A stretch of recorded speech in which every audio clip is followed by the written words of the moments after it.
on, and last week we're still here. What are we doing? It's been all week. Why? Screw that shit. What's up, G Show Land, and welcome to another episode of the G Show podcast. I am G1, and this is the Geek Out. And which, let me tell you something. After the sprinting of last week, G1 is hurt. He's hurt. He's banged up, beat up, in traction. But he's here because it's Friday and we got shit to talk about because a lot of things happened. Like I went to the doctors and I got prescribed medication. That was fun. But today I said, Doc, I got my own medication. So let's go. Joining us as always before we get to the damn show. Look at this crew. From the great state of the tri-state, because that is a thing, we got Shin Rob Jarrett, a.k.a. Robbie Butterfucker over there. Robbie Butterfucker with the beer. How's it going, everybody? Merry Fridays to all of y'all. I'm going to take this sip. Salud. I'm going to sip with that, too. My body's my temple. I will not corrupt it. Or something like that.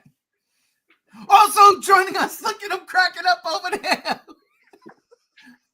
My bro from Idaho, JR, what's going on? It's good, man. Let's talk about some fucking zombies.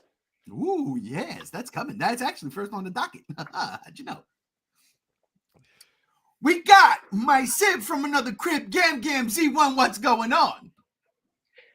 Mini the Ninja, Gam. What's up, everybody? I am here to talk about nerd shit, and I am excited. And last but not least, my brother from another mother, G73, a.k.a. Megzy, a.k.a. my brother Chase. How you doing? Hi, my name's Chase. I'm 12 days sober. Thanks for inviting me for this AA meeting. Glad to be here. Oh, God, I love it. Speaking of technical difficulties, Robbie Butterfucker had to drop. He shall return. But yeah, look, last week was a long one. We're not doing that again. But we do got a lot to talk about today. So let's get right into it. Starting with our first topic of the day, and that is trailers that happened this week that dropped off the bat. This was absolutely insane. Hang on as I pick up a message. Now Rob's got no internet. Uh-oh. Well, Okay, let's get into it. First things first. Boom! We got the first steps in Fast Runners as Rob's back. Fantastic Four, and 28 years later, they get new trailers and wonder why. Because Sinners drops this week. If anything, Warner Brothers is about to have a really good weekend. Minecraft and Sinners both under their banner. So you're definitely looking at number 1 and 2 for the weekend. What a win for Warner Brothers.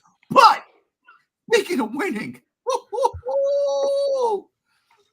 let's start with that Danny Boyle 28. Why did I put days later? Oh my God, that's so wrong. See what happens when you broke in? That's supposed to be years, but you get the idea. 28 years later, new trailer drop. It was freaking awesome. JR already mentioned it at the top of the show, so I give him first dibs. What you think? Yeah, I'm even more hyped. Now that I know that I could pay a cheaper price to go see it in an art house theater that I've been going to a lot lately. So that's got me excited. I can drink beer there. But this trailer, man, it keeps the same weird track from World War I playing. I love that. That has to be in the movie. Like, that would be the best. It's showing more of the zombies, and it seems like there's gonna be like a zombie cult. Like, it's like people have lost their mind, and I like how they're not doing The Walking Dead. Right? It like, that was one of my biggest fears, where a lot of shows after The Walking Dead and movies, they just do The Walking Dead. Where it's this, it's like, no, there's a distinct tone and feeling that it's going for that is nothing like we've seen before. Shit that I can think of other than like The Forest, which is a PC and Xbox game where it's an island full of cannibals. Because there's those big pillars of skulls and shit like that, and mutated zombies. It's really got me thinking a lot of like Left 4 Dead mixed with The Forest. And I'm all about it. I'm digging this, and it's instilling terror. This is a scary trailer again. And the zombies, the infected, they have never looked better. I can't wait. I'm on pins and needles. Pins and needles indeed. No, not for nothing. This trailer was fucking crazy, but I'll let Gam Gams speak upon the trailer next. Well, I am actually currently in the middle of watching it. I'm going to be honest. I was hoping you were going to get to somebody else, and then I'd have it under my belt. But it's fine. This is looking amazing right now. And I love that they're still the fat zombies. Because, like, that's 28 days later, 28 weeks later's bread and butter, is the sprinting zombies. That's like one of the main things that set them apart from like Romero's zombies and the Walking Dead zombies. And I'm glad they're sticking to tradition.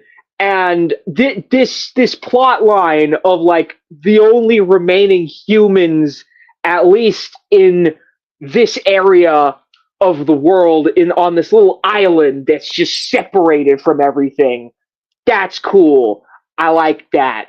It's given a lot of good hopes and good vibes. Just finished the trailer. Very intense.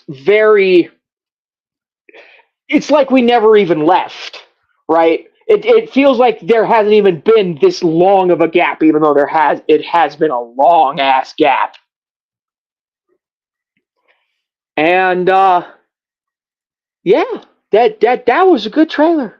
I like that. Brother Chase, you just finished watching the trailer, so what did you think of 28 years later? You know, it's hard to say because for me, I never watched 28 Weeks Later. I thought it was a vampire movie all along. I didn't know it was about zombies until probably 2 years ago. Oh wow. You know, I have just never been into zombie movies. I do think Ray Fiennes, I believe that's who's in the trailer and who's going to be in it. He's great in whatever he's in. So I'm excited. You know, I'm always interested in what he does, but I don't know. I tried to get into The Walking Dead, and then I fell off of that. And then just, you know, I don't know. Zombies have never been the thing that I like. Even in The Last of Us 2, I don't even really care about the zombies. I'm just there for the Joel and Ellie, and even then, now I'm not even there for that. So zombies has kind of been a thing where I don't know. I just don't really. It just doesn't sit with me. I don't really care. Aside from the trailer, I mean, for the fans of it, I just don't really understand what I'm watching or looking at. So I don't know. It just doesn't seem like it's something that sits with me. Gotcha. That's fair. That's fair. I got to be honest. This trailer blew me away real quick, though. We got a comment here. All right. So it says, Alita. I'm a terrible person. Someone else say the name. I want to say Alita Cabrales. Yeah. Excuse me. Can I ask you for the question? Go ahead. Ask us this question. Wifey comes in and says, "Zombies for life. I'm so excited for 28 days later. Sorry, years." You're the problem. That was my bad. I'm sorry, Nana. I'm sorry. My bad. Oh God, forget it. No, I thoroughly enjoyed this trailer. Honestly, everything JR said and everything Gam Gam said, and even certain things Chase said, and I get where Chase is coming from. I thoroughly enjoyed it. The damn World War One song, that was crazy. I love that damn thing in this trailer. I love it. But what about that fucking giant in the beginning of the trailer? Yeah. I'm over here, I'm like, what is this, Barbarian all of a sudden? It was nuts, and I loved it. I don't like Barbarian, but I did love that aesthetic. The 28 / later franchise is one of those franchises that I absolutely love. Yes, if I'm not mistaken, I think James Gunn and Zack Snyder gave us Running Zombies first. Let me check that to make sure. No, 28 Days Later came out 2 years before. It was 2002. Dawn of the Dead remake came out in 2004. Okay, so I'm still correcting my assumption because these guys are just rage-infected monsters, whereas the Dawn of the Dead were real zombies, dead people running. So It'd be scary as shit if we got zombies that were that way, but they could like speak, and they'd be like, "Hey, Brian, what's up? I'm gonna chew on your bones." and that's 20. That's a 20. That's Return of the Living Dead. But no, I love this trailer. I love this feeling of dread. This is one of my favorite franchises. I'm happy it came back. And there's another one that's supposed to come out too, City of Bones, I think, or something. Yeah. Like that. Yeah. I So, think it's being directed by the chick who did the new Candyman movie. all right. I'm down for it. I can't wait to see something from that. So 28 years later, the trailer was fantastic. Don't mind the 28 days later sign there. But I did that because that's Cillian Murphy right there in that image. Rob, what did you think of this trailer? I mean, everything's really pointing towards a very hopeful light at the end of the tunnel for this movie. With horror movies in this day and age, it's so easy to get hyped and even easier to get let down. And I'm trying not to get too excited for it, but after this trailer, it's kind of really hard for me not to be excited. I mean, oh yeah, I digress right there. That's one. I don't really care for zombie movies or media for that matter. It's felt overplayed for a very long time. But when it comes to the 28 franchise, man, like they were making zombies interesting from movie one. And I'm here for it all over again. So sign me up. I'm there. And that track from World War One, whatever the fuck, if that's not in the movie somewhere during like a really spooky fucking segment, that's gonna bring it down half a star right there. Agreed. Yeah, no, solid trailer. Definitely a solid trailer. Now let's go to the other trailer that dropped yesterday.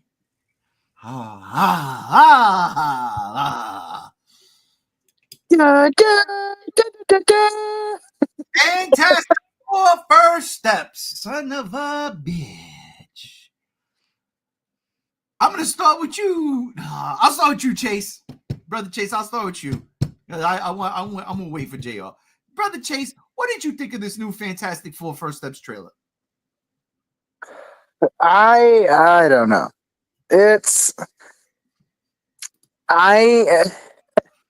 I'm wanting to express my thoughts in a way where it just doesn't sound like I'm just shitting on things.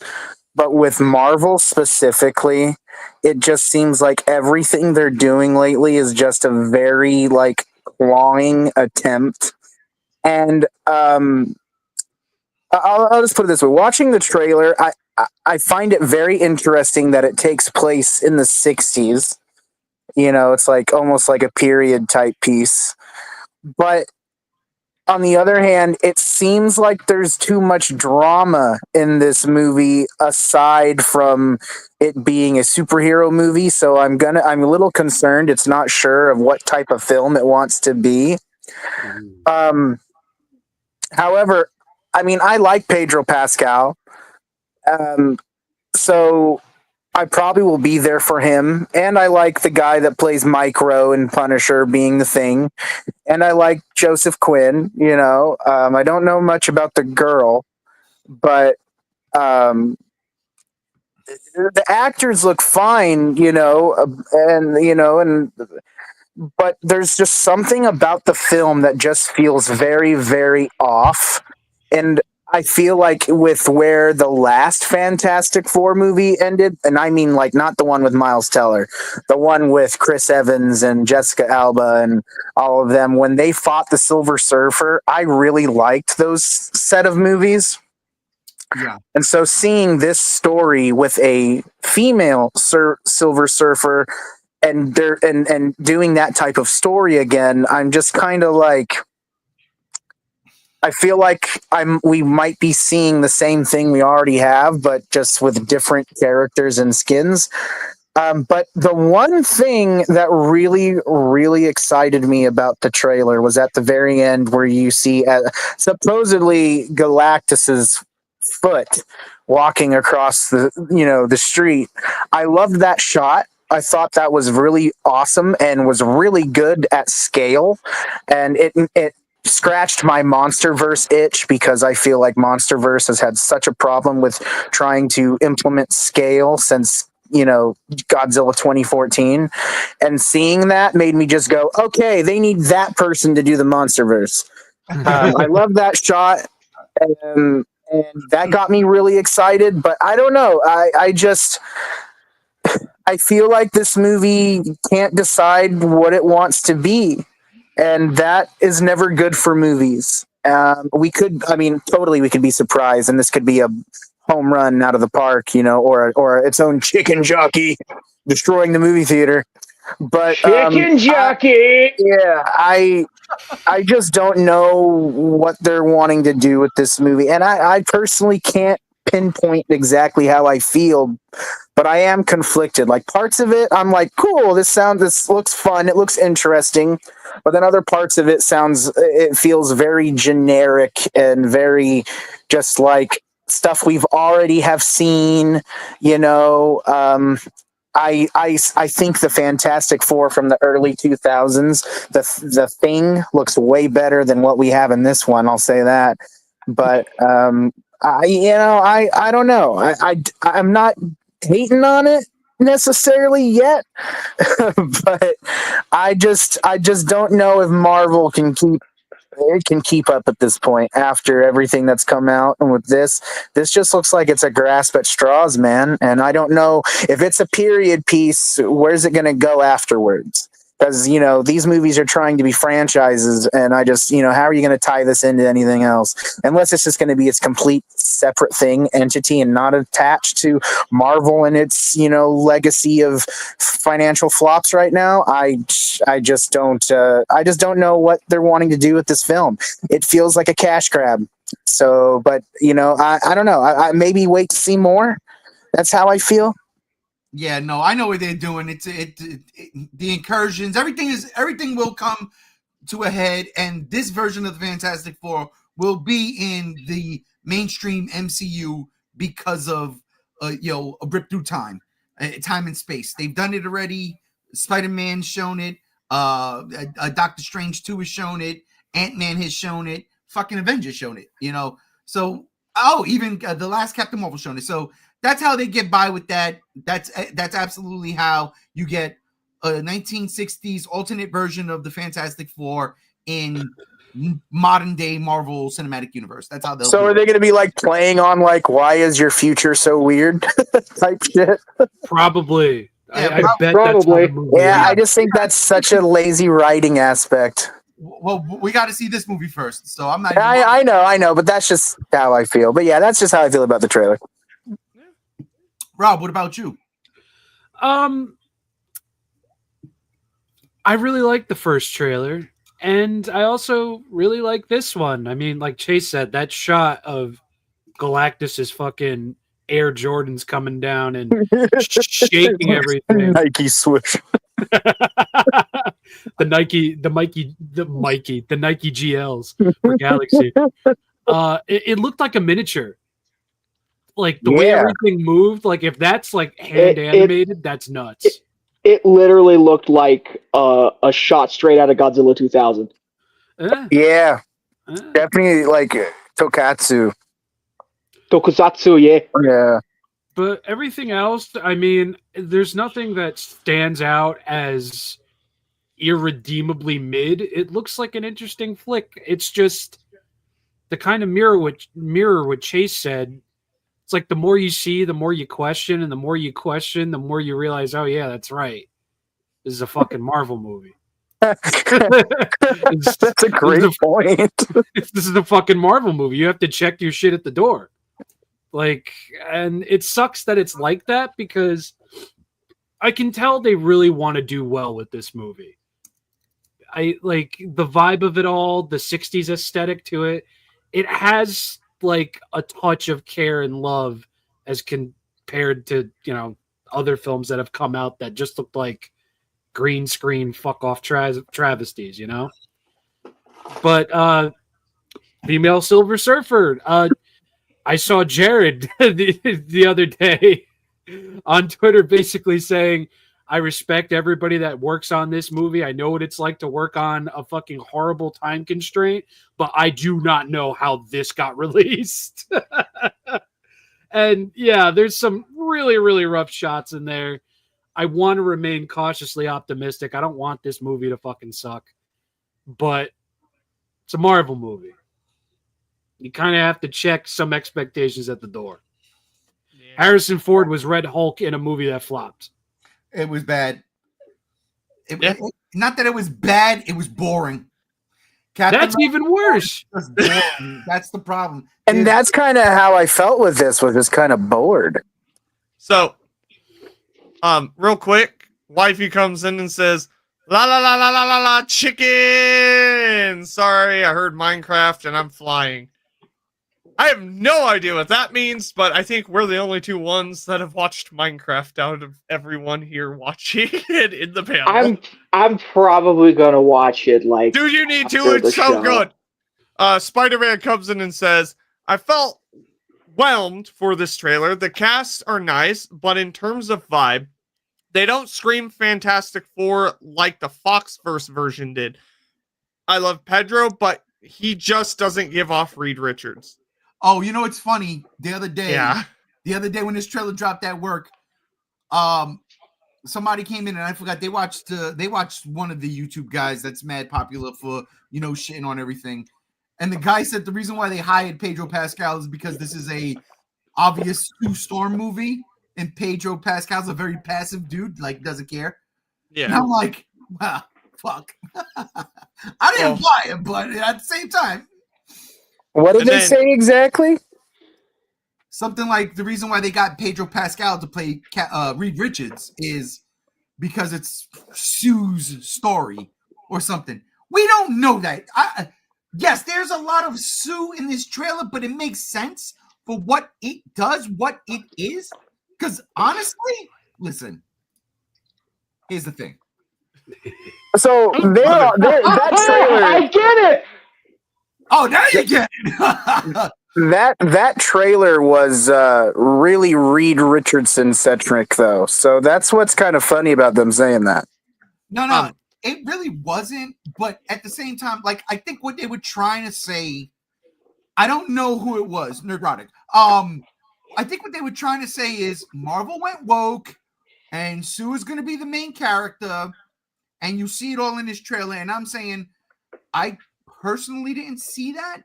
I see Sue being a main part of the trailer because, for crying out loud, she's pregnant. So I get that. But I didn't see the movie. And even if it is a Sue-centric movie, I don't care, personally. I don't. Now, if you want to have beef with something, and I'm not here nor there on it because this is canon, a female Silver Surfer, fine. Whatever. That's kind of where I'm at. Like, my biggest complaint was more Silver Surfer. Not just the fact of the gender swap, but the fact that the CGI for it just does not look too great.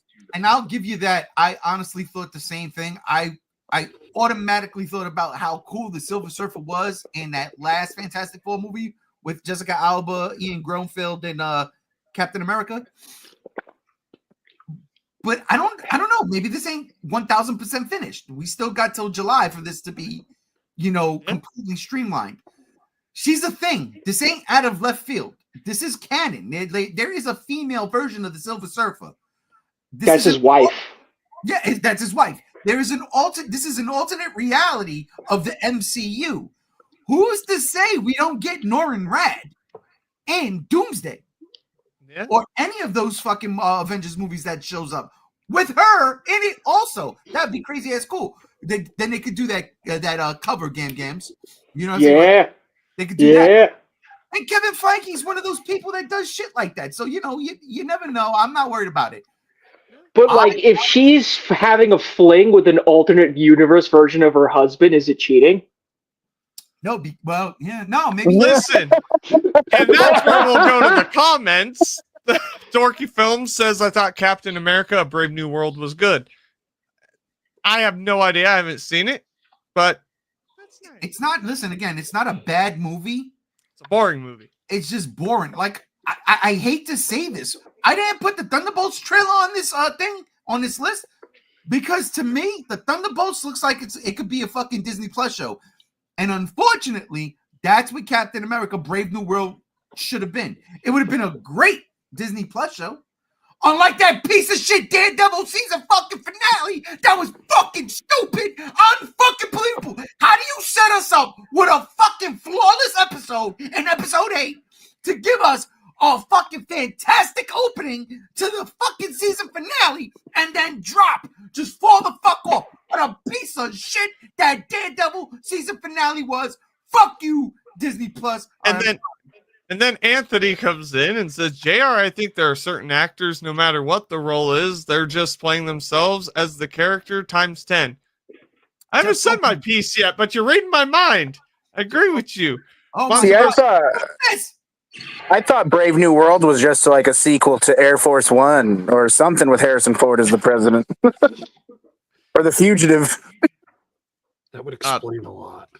MonsterVerse Bro Dan comes in and says, things have been grim with Marvel. I see what you did there for a while, but this trailer was okay. Bring me that Silver Surfette. You're gonna clap them silver cheeks. That Silver Surfette. Anthony comes in and says, I think there are certain people that are going into this movie with an agenda. Yep. And they're not going to give it a fair chance, and they're just automatically labeling it as MCU. It's see, I don't. Yep. Anthony then says, G1, I disagree with you a little bit. I think the season finale was used to set up episode 1 of season 2 because it thinks the storyline is continuing into the first episode. Real quick. I just want to touch upon that real quick. I get that. Yes, I get that. But we had 3 seasons of Daredevil on Netflix, and the same cast, same characters. Things happen in that show that carries over here. Every season of that Netflix show ended without a cliffhanger. They told a story, and it was done. Disney all of a sudden wants to come in and say, we'll cliffhanger it.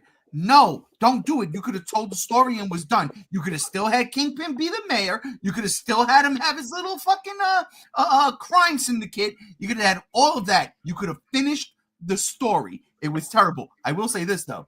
They really filmed that shit in Red Hook. That shit is right down the block from where I grew up. I kid you not. When they filmed that shit, I was on those corners. Just so y'all know, that's a true story. That ain't a lie. But, I was like, oh shit. But that's not accurate though, because isn't that Brooklyn? They're supposed to be in Hell's Kitchen.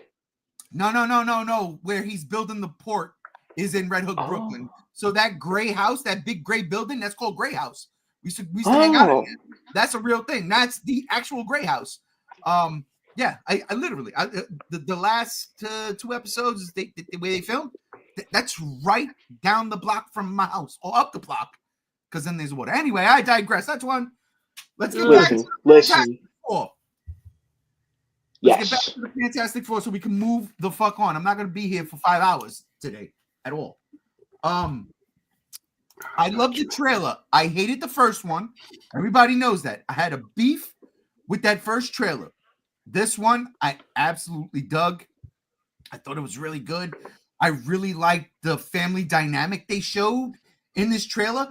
I loved the fact that Johnny was like, we're going to be great uncles. But he put down Reed at the same time. You're going to be a fantastic mother, Sue. You're going to be, will be great uncle. I loved all that. Silver Surfette had no problem with. And one of the things I really enjoyed is the Marvel universe, the Marvel Cinematic Universe. They do a lot of corny jokes. For this, the corny jokes work because it's supposed to be this alternate timeline 60s. It's supposed to be the Jetsons set in New York City in the 60s. So when they make these corny jokes, it just feels right for this. And I'm excited for that. There are some fantastic, no pun intended, shots of the Thing, like when the Thing is doing the Superman and he's pulling the ship to shore, or when he's running through the fucking pillars of the building. I thought that was dope as shit. And yes, they finally show Stretch Armstrong, although he really wasn't doing like a whole crazy stretch thing. It was kind of moderate, if you will. But what I think he had in his hands was the ultimate nullifier, which would be crazy. Oh, shit.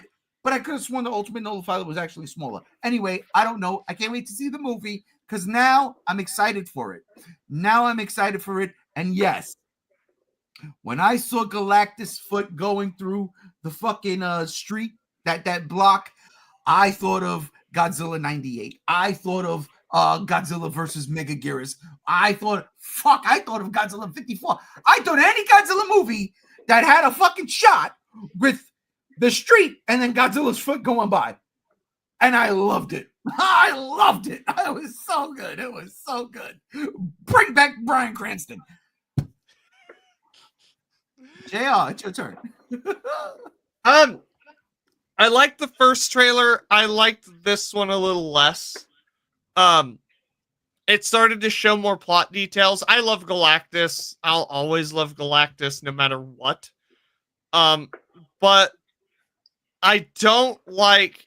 look, Pedro Pascal, that's just miscasting. I'm sorry. I'm watching him and I'm like, I don't buy you as Reed Richards. I really don't. Because we've already had two fantastic Reed Richards. And one of them was in one movie for 5 fucking minutes before he died forever. And that was, I think, to me, the closest we would ever get to a comic book accurate Reed Richards. Who are you talking about?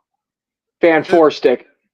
No, I'm not talking about that. I never watched that. John Krasinski. Yes. Oh, Scarlet Witch movie featuring Doctor Strange. Yeah. You're absolutely right. The best. Yes, I know I'm right. I completely forgot Fan Four Stick existed. Multiverse of Madness. Yeah.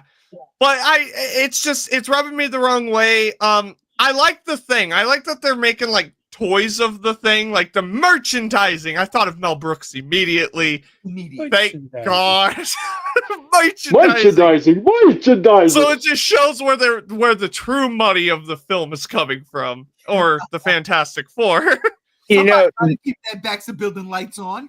Yeah. I kind of did feel like Pedro Pascal was a little shoehorned because I felt like his popularity rose so quick, and it felt like it was very sudden when he got casted for it, which, I mean, is smart. Put him in a movie, but to me, I personally did feel like it was a little shoehorned. Yeah, he's completely miscast to me. Now I understand why the title is First Steps, because Sue is pregnant, and it just immediately was like, oh, I get it. Yeah, First steps like a baby. That means, bro. First steps like a baby. I just said it. You know, the baby's first steps. Yeah, the baby's gonna be born in this movie. But my hypothesis is Galactus wins in this movie, and the Fantastic Four are transported into the MCU, fucking the main line proper. That's my idea. That's what I'm coming up with. If the baby is born in the MCU proper, does it get to stay or does it got to get deported back to? Let me stop.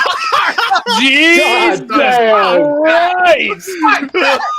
Damn! Holy what's up, fucking guy, Alex Ross? It's the medication and the beer. I'm sorry. I apologize, ladies and gentlemen.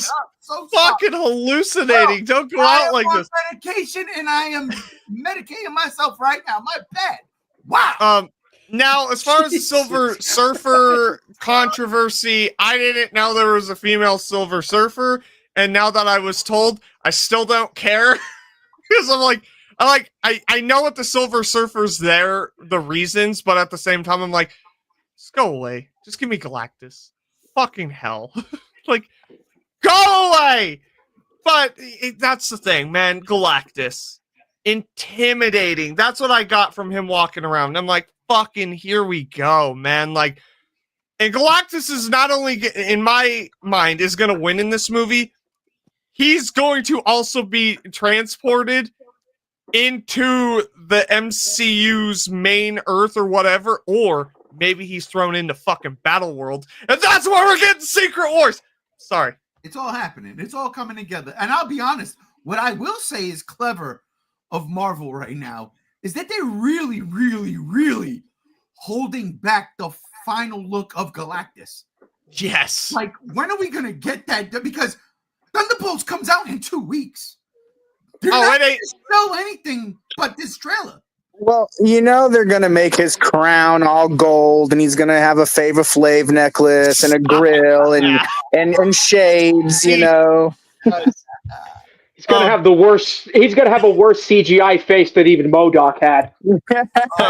Hey, yo, we don't talk about that, bro. Yeah, we So, don't talk about that. get to the comments real quick. Anthony, JR, I think once they bring Galactus into the main MCU, I think he's going to be connected to the Celestial, and he's Celestial himself.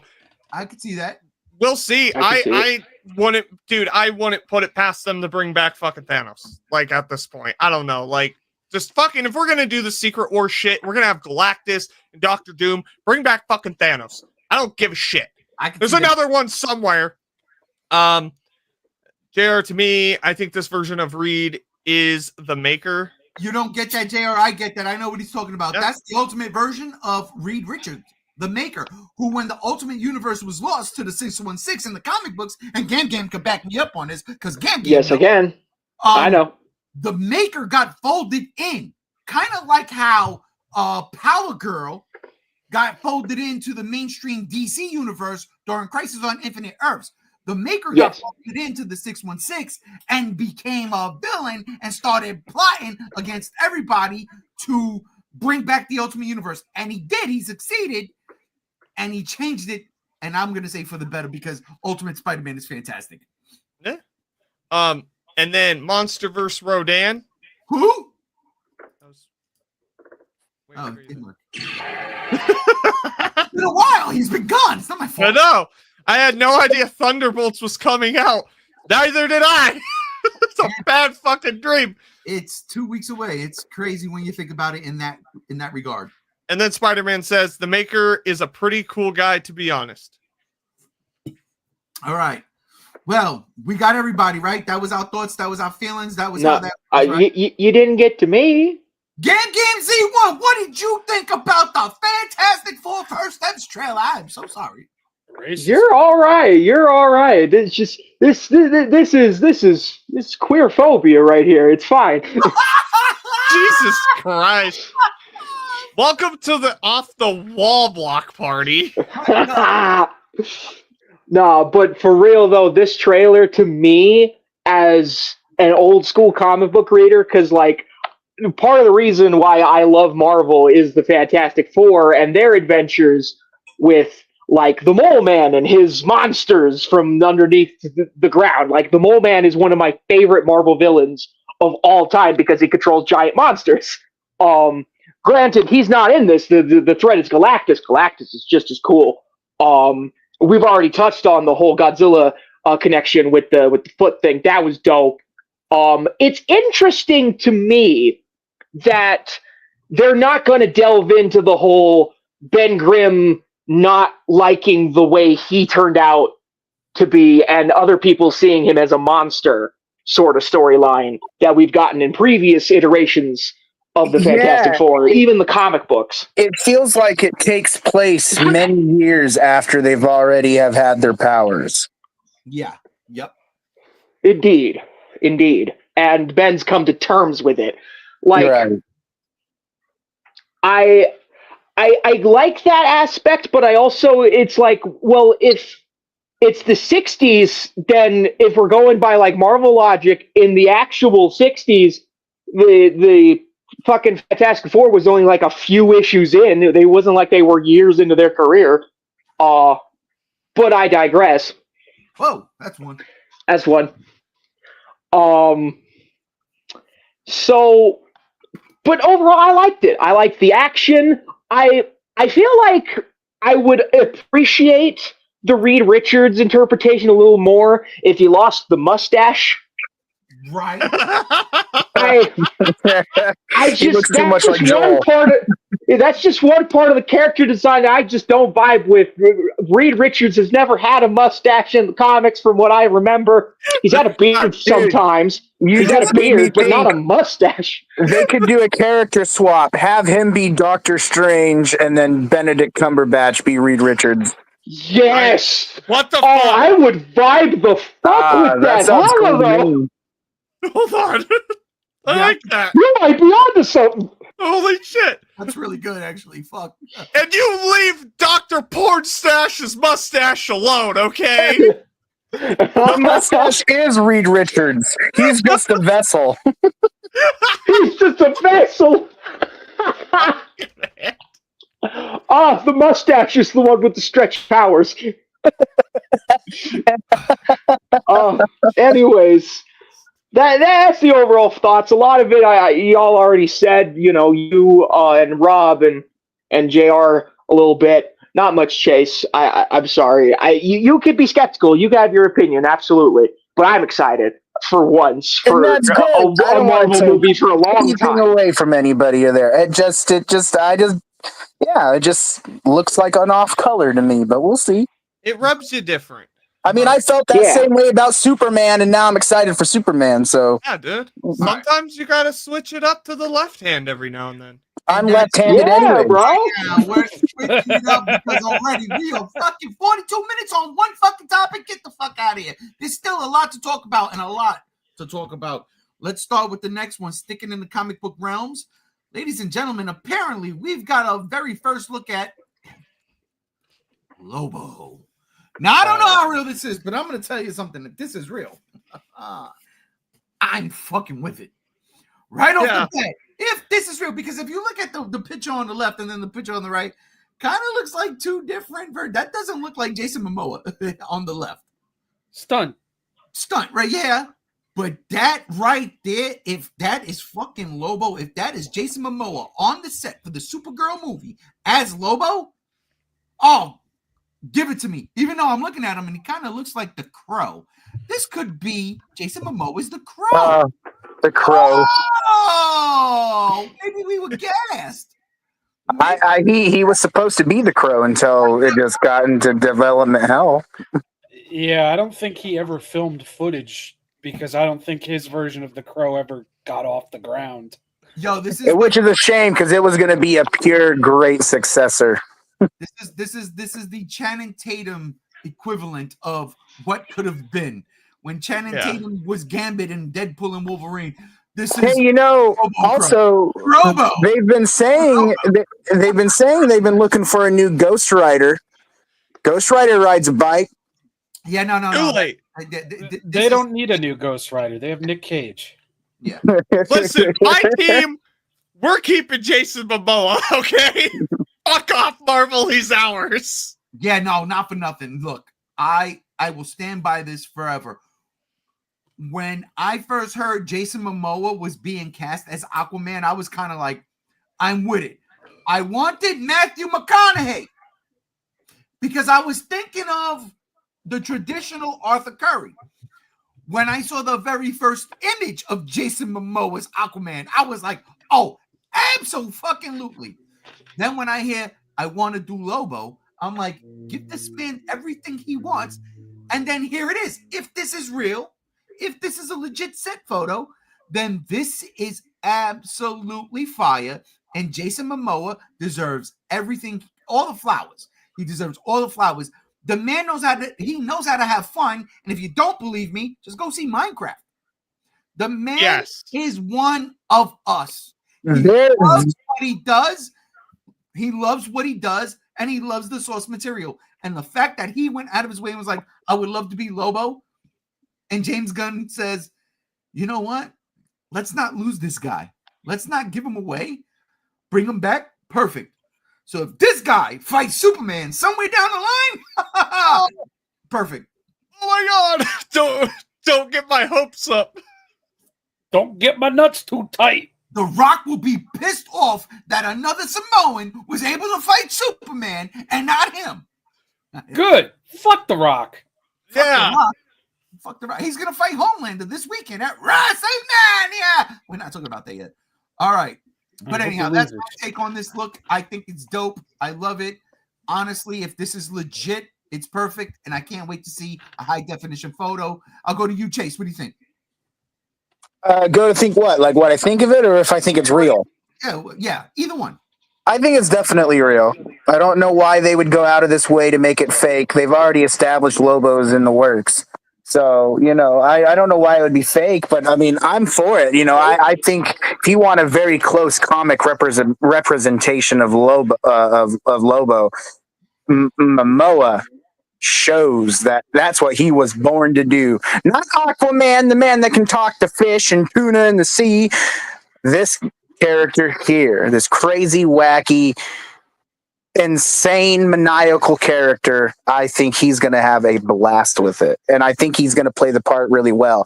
You were saying that Momoa really gets into his roles really well. And yeah, and everything I've seen him in, he really just shows that he owns it, and he gets into character.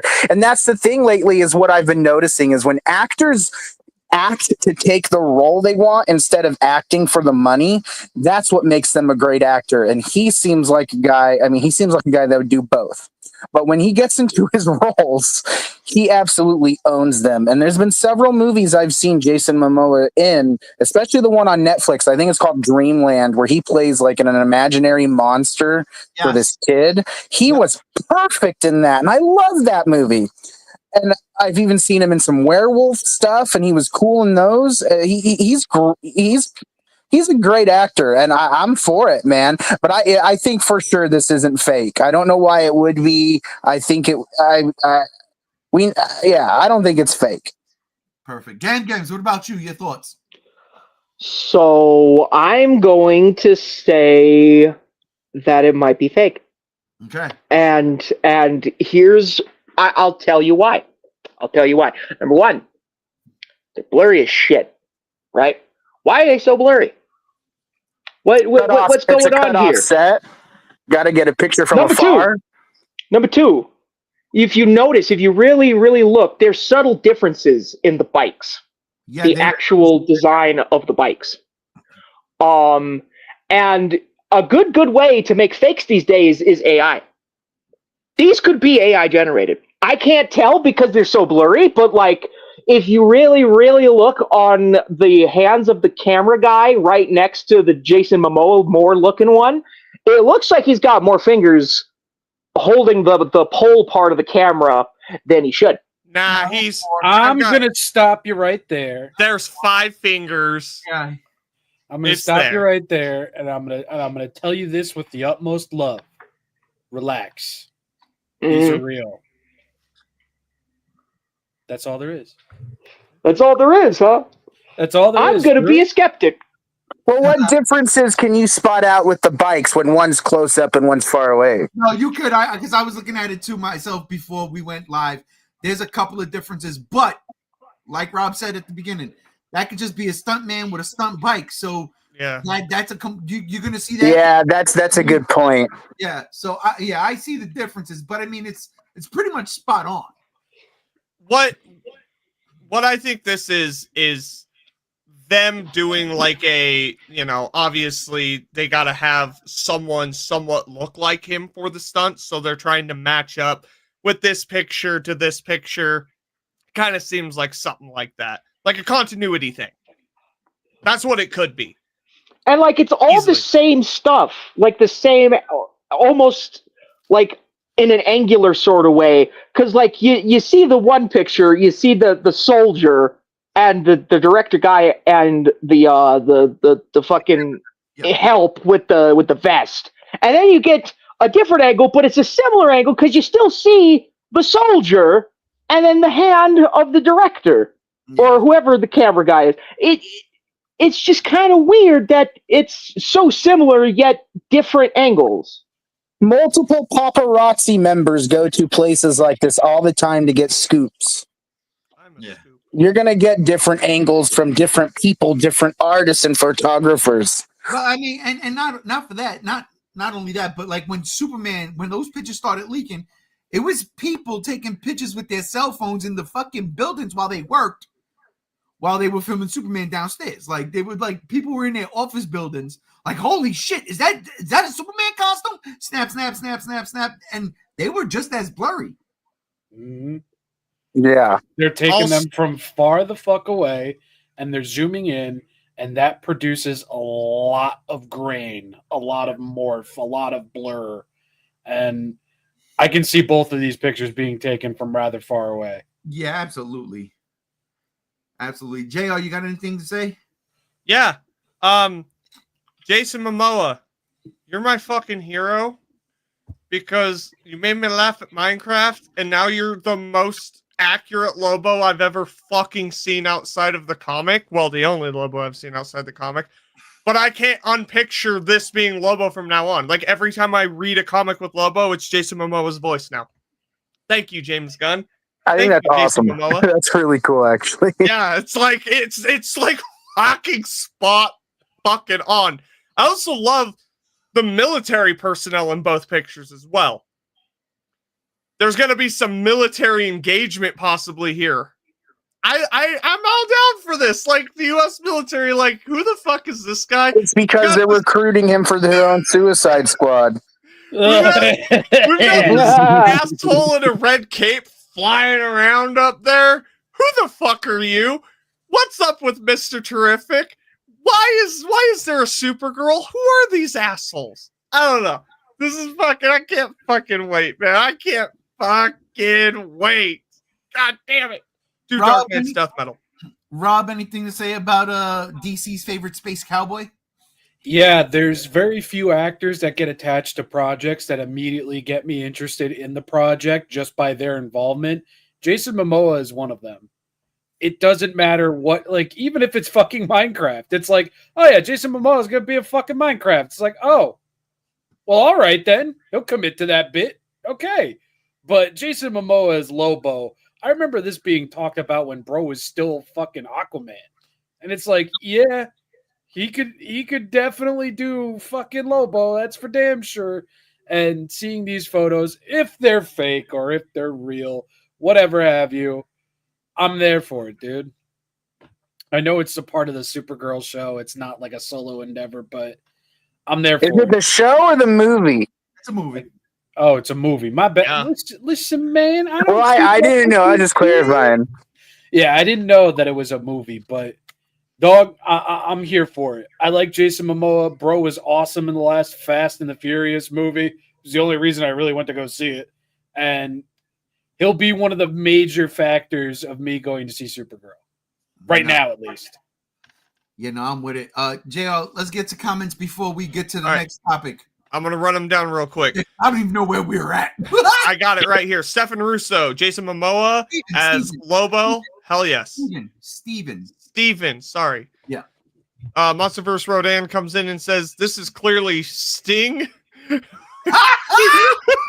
him a steel chair. Anthony comes in and says, gee, how powerful in the comics or overpowered does Lobo get? Lobo gets he's pretty powerful, but you know what's funny? Like, oh man, they're doing a thing now. Lobo is like a bunch of children or some shit, or a bunch of clones. It's very weird. So I stopped reading it. But you can read it with Guy Gardner, Green Lantern, somewhere in space. But Lobo is a strong motherfucker, man. And honestly, JR, you were saying that you hear Jason Momoa's voice. Yeah. In the Superman animated series, that Lobo, I forgot who played him, was fantastic. But in Young Justice Season 2, either episode 2 or 3, Lobo shows up And I'm like, oh, that's the main guy right there. That's the main guy right there. And you know who loved Lobo? You know who loved Lobo? Shout out to Anthony. Rest in pepperoni, my brother. That man loved Lobo. Anthony, miss you, brother. So, yeah, that's the answer to your question there, Anthony. That's funny. Anthony asked the question. Anthony loved Lobo. That's how that full circles. Go ahead, JR. Steven comes in and says Norman Reedus as Ghost Rider. I'm all in. Yep. Not a bad idea. Anthony, because realistically, if he gets overpowered in the comics, I don't think Supergirl can beat him. We'll see. I agree with that. I do agree with that. We will see what happens because, read Dark Knight's Death Metal. Because holy shit. Lobo is a vital part of Dark Knight's Death Metal. Spider-Man comes in and says this iteration of Lobo would definitely give Superman a wedgie. He'd give him a good chicken jockey. Anthony comes in and says, I think Marvel's going to bring in Dwayne Johnson, and he's going to play either Black Bolt or Hyperion? Hyperion, yeah. Nah. And then Anthony also says, honestly, that looks like an Indian motorcycle, and I've seen those in person, and there's no way that's fake, in my opinion, or AI generated. Yeah, my buddy has one, and that thing's badass. Tanks. Anthony says, I got excited for Supergirl when they announced that Millie Alcock was announced to play her because of her performance in House of the Dragon. There are promo pics on Twitter of her in the Supergirl costume. Oh my God. Really? All right, I gotta see that. Fucking dude, it's so good. I did like that casting, I gotta be honest. Yeah. I was like, congrats. Where's our Power Girl movie? It ain't happening yet. It probably ain't gonna happen. I don't know if we want it to happen. On Infinite Earths first. Okay. Yeah. Sydney Sweeney, hit her up. Yeah. They're gonna complain that her boobs are too big. I'm gonna complain she's a bad actress. Steven says, keep The Rock away from superhero movies. Keep The Rock away from movies, period. The man is poison. These days, yeah. The dude ego down and get the fuck out of Hollywood for a while, Dwayne. Yeah, he was just caught having trouble lifting like 50 pounds the other day. Bro he's weakened. The Rock. Let's talk the about soft rock. Let's talk about a rock. Okay. Let's talk about a rock. One of the rocks and reasons why we do this fucking podcast. If not the reason why I am called G1, but in this particular case, it is time, ladies and gentlemen. Godzilla Minus One reigns again, baby! Who didn't see that coming? Rob? Excuse you. No, excuse you. Excuse you. Excuse you. I wasn't going to facilitate fake hype.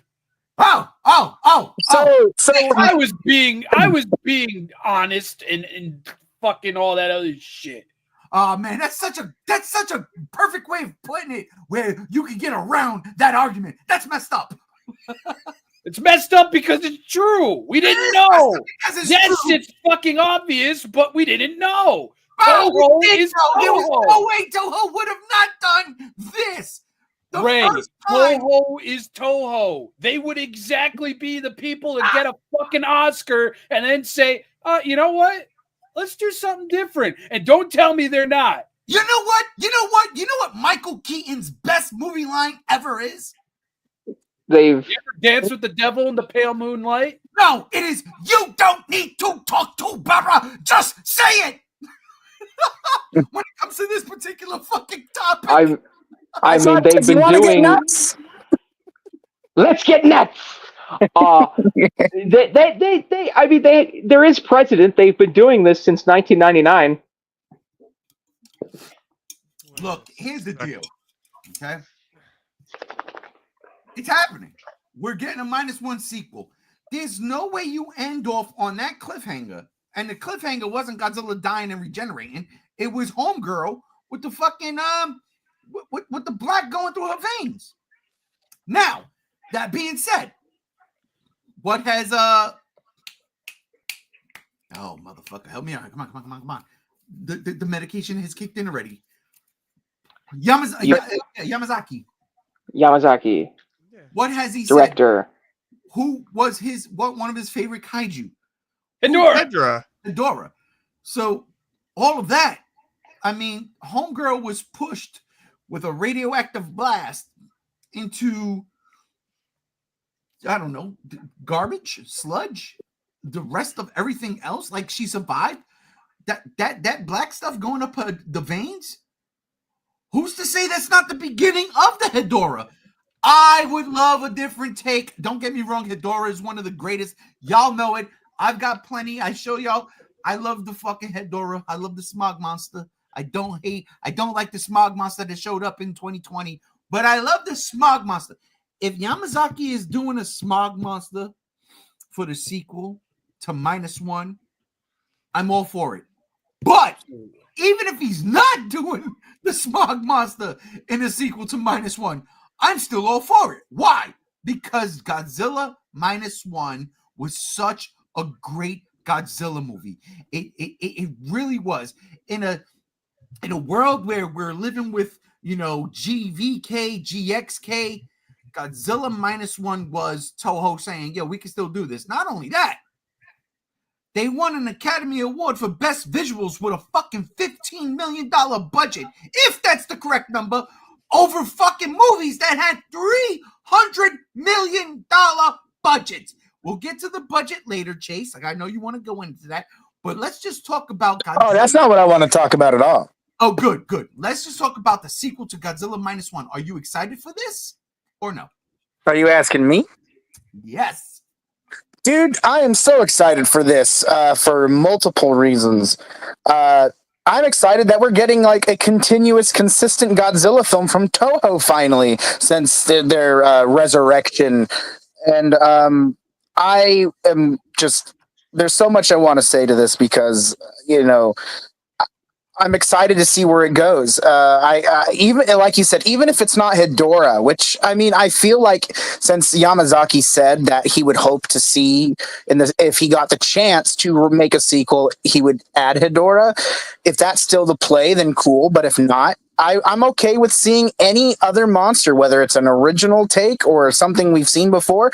I'm down for him to just go ham with it. It's interesting because, Yamazaki was saying that the Godzilla cells in Noriko healed her, and like basically everybody that was affected with the blast got like healed from those cells. So it's interesting, like if that's going to be like a super cancer or something, like they all form and morph into Hedorah. Maybe, I don't know, like what's really going to happen, who knows. But I'm excited to see what he does with it. And and I was just thinking of the ways of like, just because he's getting a sequel, are we getting a continuous Godzilla design, or is he going to update it to look different? I'm all excited for it. I mean, I can go on forever about this, but yeah, I'm excited. I'm on board. I'm so happy that they finally officially announced it. I feel like we all pretty much knew where it was going. And the one thing I also want to interject here is, remember months ago when that one guy said that he had a leak and heard from a Toho executive that they're not making a Godzilla -1 sequel and it's going to be something different? Now we know to not listen to that guy ever again, which is basically how the Twitter community is. But I'm just glad that's clarified now, which I knew it was bullshit when he said that. It's, so we will do an absolute whole podcast dedicated to this on a Godzilla block party. But right. But I didn't say, I just want to end it there. I am excited. I'm stoked. It's funny what you said real quick. Because honest to God, this might not just be a sequel to -1. The whole idea of Godzilla's cells bringing the dead back to life, in essence, right? Quote unquote, could be a Shin Godzilla type of fucking thing too. I'm just saying. I'm saying. Godzilla -1 X Shin Godzilla confirmed. Oh, that's not true. But good God Almighty, could you imagine? Or it could just be something sad, like Noriko, even though she's revived, she's suffering from the sickness, which could be a symbolization of the cancer that Japan gained from when the bomb dropped. It could be nothing. It could be something completely not like we're expecting. I feel that plight because I feel the sickness within me from last Friday's fucking almost 6-hour marathon session, and it's not Yeah. yeah, you know what I'm saying? Like, like this perfect example of her being the optimistic and bright, bubbly person for Shishkima, or Andrew can say his name better than me, Shish Kebab. Shikishima. Yeah, she was his light, and now that he has her back, and he is his, at the end when she's in the hospital, she's very like depressed and hurt, and now that if she may be his darkness, and he's like feeling guilty that she's back, that could just be a whole story development of something that's going to hit us in the feels. Oh, I'm excited. It's gonna happen. Shima, who's got the keys to my Beamer? Let me stop. Gam. God, I'm sorry. I am sorry. It's killing me. We're on one tonight. 2 medications at once. What does it mean? A good night's sleep. I hope so. I swear to God, I hope so. Yes. You happy that this is a -1 sequel? Bro, it has now been almost 2 years. Well, just a little over a year at this point since the movie came out. And yeah, not recency bias. It's all sunk in. It's the best Godzilla movie ever made, and now it's getting a sequel, bro. Come on, we're back. Maybe this is the globalization of Godzilla that Toho keeps on saying, "Oh, it's happening! Oh, it's happening! Live action movies are coming!" Because this is confirmed. We're getting all that what is it, like $150 million pumped into the franchise? We're coming to that. That's not. This. Yes, we're coming to that, but it is still pertains to this sequel, right? It's 105 million. Yeah, 105 million. But it's not this specifically. It's allocated in different things. Indeed. So I'm guessing that not only are we getting this sequel, obviously Godzilla's got to fight something, right? It's a sequel to a solo Godzilla movie. How do you do a sequel to a solo Godzilla movie? You have him fight something. Wait, Gens, right? Are you saying? So, Gens, are you saying? Oh, no. Had that shit lined up right in the barrel, baby. No. Is that Destroyer? Absolutely fucking not. Absolutely the fuck not. Keep that shit in the ride. I want to ride that ride. I don't want to see that in a movie theater. I really don't want the sequel to just be Godzilla the Ride, the movie. I really don't. No. I'll be so disappointed. No, thank you.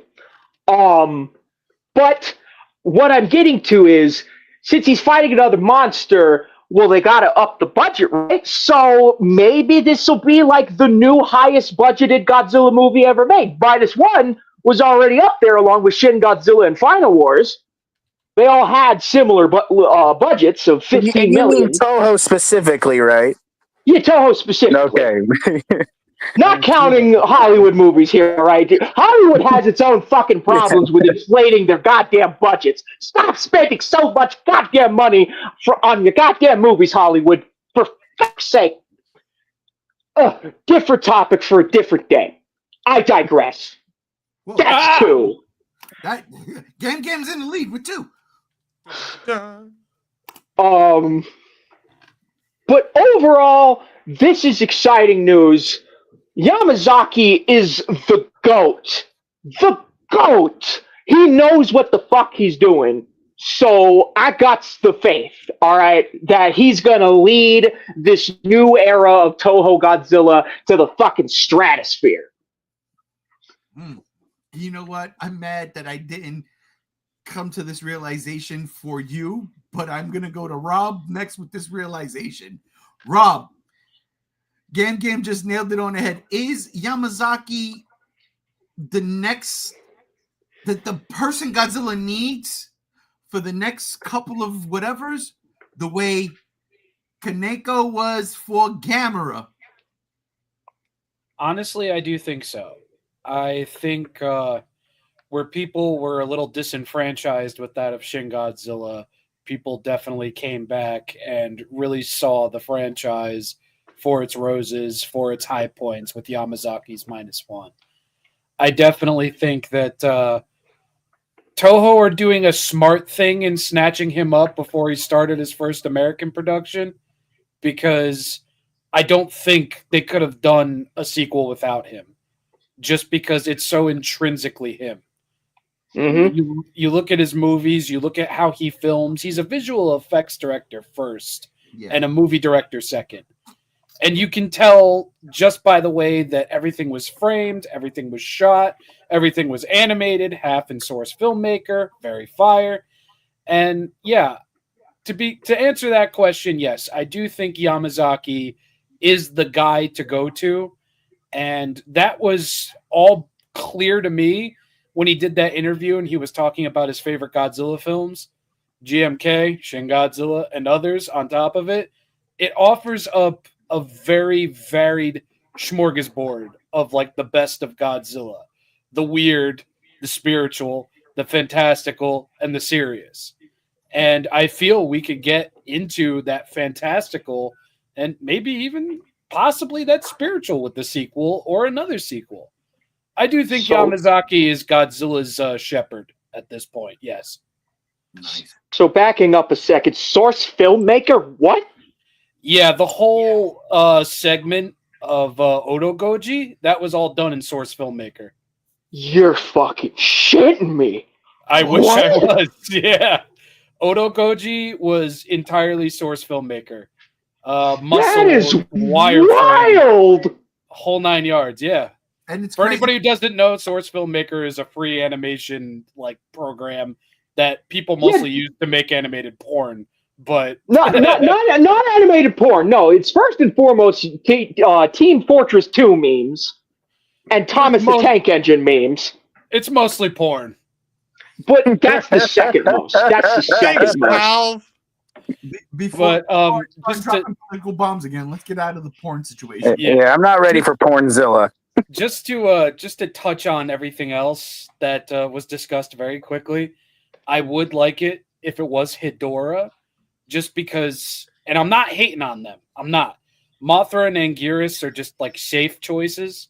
Yeah. And I don't think playing a sequel to -1 safe is the way to go, because when Toho goes safe, things don't really go right. And definitely not that fucking Ghidorah, and definitely not Ghidorah bar none. We don't need any more Ghidorah. We don't. We don't need Ghidorah. We don't need Rodan. We don't need Mothra. What we need right now is an inspired choice. Yeah, you guys don't understand. Rob won't even eat his spaghetti anymore because it looks like King Ghidorah. He's not wrong. I don't eat linguine or angel hair anymore. It's all fucking ziti and penne. And lasagna for that matter. And if you get wilted lasagna and you place it over a meatball, it does look like Hedorah. But I digress. That is too. Hedorah meatball recipe coming soon. But seriously, I think Hedorah is a great way to go, because Hedorah in and of itself is a fucking wild card. You can do anything with Hedorah, be it pollution, be it nuclear radiation pollution, whatever fucking have you. So much can be done. Be it so DNA from other kaiju. Yeah. Imagine a Hedorah that shapeshifts and it makes like a Godzilla looking Hedorah, and it then morphs into like a meatball turd looking thing. I'd prefer the meatball turd, but honestly, a Hedorah that operates more like the Blob from the 1980s, not the original, and can do shit like that is more interesting. Yeah. It builds up on what the comics did for Hedorah versus the Soul movie and what it did for Hedorah. Yeah, and because that's bad rap, and there's no reason for it to, because that is so out there, and yet at the same time politically damning movie that it just makes sense for that to be a Godzilla movie. And Hedorah would be like one of the greatest fucking antagonists to Godzilla, because pollution's a thing in the 70s, and pollution monster. Run with it. Speaking of Godzilla and Hedorah and comics, look forward to this upcoming Comics Cons whenever G1 decides to do it. Next Wednesday, ladies and gentlemen, I'm sorry. This Wednesday I went to work late, like extremely late. That's why we didn't do it. But yeah, next Wednesday, Comics Cons. Get ready. We're talking about it. Good, I got words. Good. I'm ready. Good. But yeah, so no, I agree, Rob. I totally get it. Like the Hedorah thing, everything Gam said, everything Chase said. But JR, Yeah. are you excited about this? No. No. Not even a little bit. Looks terrible. I hate it. Everything's wrong here. Why is his upper torso so big and he's got a skinny little waist? This is awful. Get rid of that. Bring back the good shit. He's Billy There we Mack. go. Unrealistic body standards, bro. Terrible. Yamazaki's a titty man. Confirmed. It's Joaquin Phoenix Ghidorah. Oh God. Look, I'll save a lot of what I gotta say for whenever we do a G show Godzilla block party. All I'm gonna say is this: I'm excited. It's gonna be a while out, and I'm looking forward to the wait. You have my faith. Don't hurt my heart again. Don't do it. What do you mean again? Well, they hurt my heart once before when I watched Shin Godzilla and I realized how shit it was. No. You can't. It's okay to not have taste, JR. We can't count that. We cannot count that. We're talking about a sequel to a movie that didn't hurt your heart. We can't. Shin Godzilla hurt me. We can't use Shin Godzilla in the context to a sequel to a movie. You know what I'm saying? That just came out like the. I was going by theatrically released Toho films, but yeah. And what's interesting is right now Yamazaki posted today that he's at the Star Wars con in Japan, and it makes me wonder if they will be interviewing him and he may shed some answers or talk about the sequel by chance, just to be like, just give us like not spoilery stuff, but maybe get a little insight of where his head's at. I'm hoping. Did you see that he was with Sigourney Weaver today? Yes, that's exactly what I saw. Yeah. She was fucking adorable. Getting to the list of comments real No, wait. Before we get to the comments. Yamazaki was with Sigourney Weaver? Yes, and he's making an Aliens movie and she's the star. That's not Man! That's not Don't you do that. Don't give me hope. Listen to me. I a good friend of mine, okay? They shall not be named.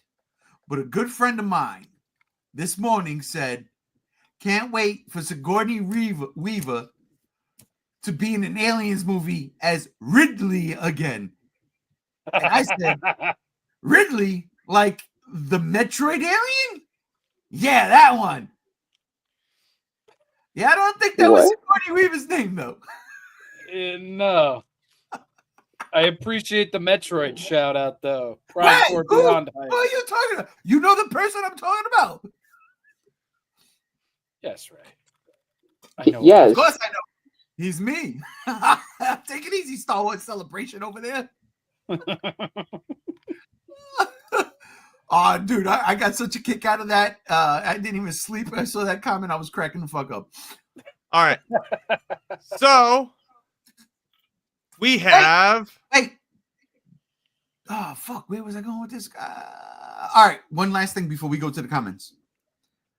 I agree with Rob on one thing.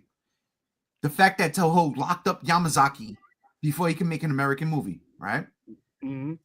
Because look at what happened to the dude who made Parasite, an Academy Award-winning movie, and then Mickey 17. Yeah. 18 days. That's fucking crazy. So, no, yeah, I did want to point that out, Rob. I appreciated that because that's one of those things I'm like, yeah, hold up. Yeah. I think just wanting to touch up on the whole, Yamazaki being the legacy of Godzilla director now.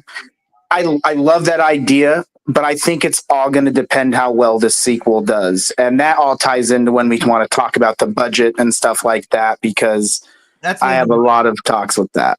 But I think it depends how well the sequel does. If this does well, then I think Yamazaki's going to hold the crown as the king of the directors. All right. JR, you want to hit the comments? Yeah. SWAT Cats comes in and says that scene in Godzilla -1 called The Boat Chase is what floored me. I'm sure there's a lot of comments before that, but there's a lot of comments. Like, where are you? Yeah. Shin Godzilla was a freak form of Godzilla. I guess, right? Do I set that up? I don't know. There's so many.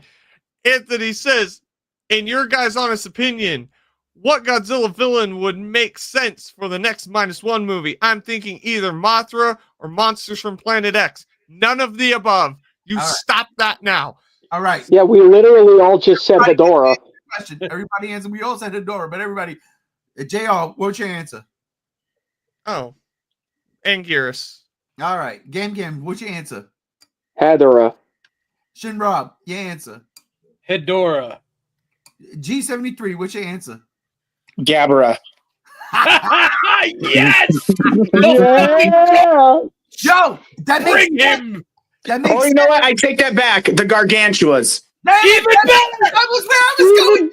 Even better! You fucking I've been wanting to see Godzilla fight the Gargantuas since I saw that in the Rulers of Earth comic. No, it was that made sense. When you said Gabara, I was like, yes, because that's a part of what I'm about to say.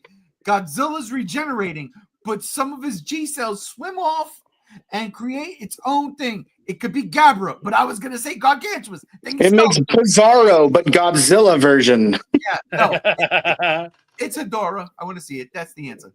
JR? Spider-Man says Varan. Monsterverse Rodan says unbelievable. SWAT Cat says the only original enemy that Godzilla fought was Biollante. True. No, not true. Batra. Not true. Not true.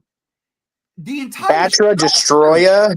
No, the entire show is series. Everything was original. Yeah, I'm like, Out of recycling. yeah. I mean, Anthony King Ghidorah says, came back a bunch of times. That's what I mean. But King Ghidorah on the first time was badass. They took 3 Well, months. yeah. Anthony says Gigan. Steven says, stay with the -1 design, literally the best one. It's okay to be wrong. No, Steven then says, Steve, I got you, brother. I'm with you. Nah, I want Godzilla Destroy, fighting a monster we haven't seen updated yet. Kumara. Yeah, Oh, like Anguirus. Hedorah. Eurus. I want to see like Godzilla fight a giant bat. That would be cool. So Batra, gotcha. Camazalt. Man. Bagheera. Cat says Destroyer. Dark Horse.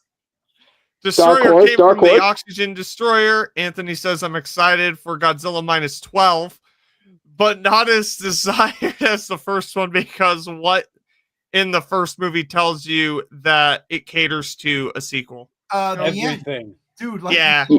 Yeah, like everything, dude. Then And listen, Godzilla, it's gonna be Godzilla Zero, finally. No, it's Godzilla subtracts again. Get it right.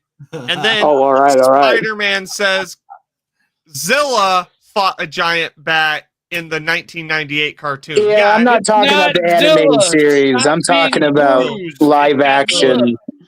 Live action and canon. Like if Godzilla fought Kamazots instead of Kong fighting Kamazots, but in a live action movie. That's what I'd like to see. We don't want anime. We want tokusatsu. Yes.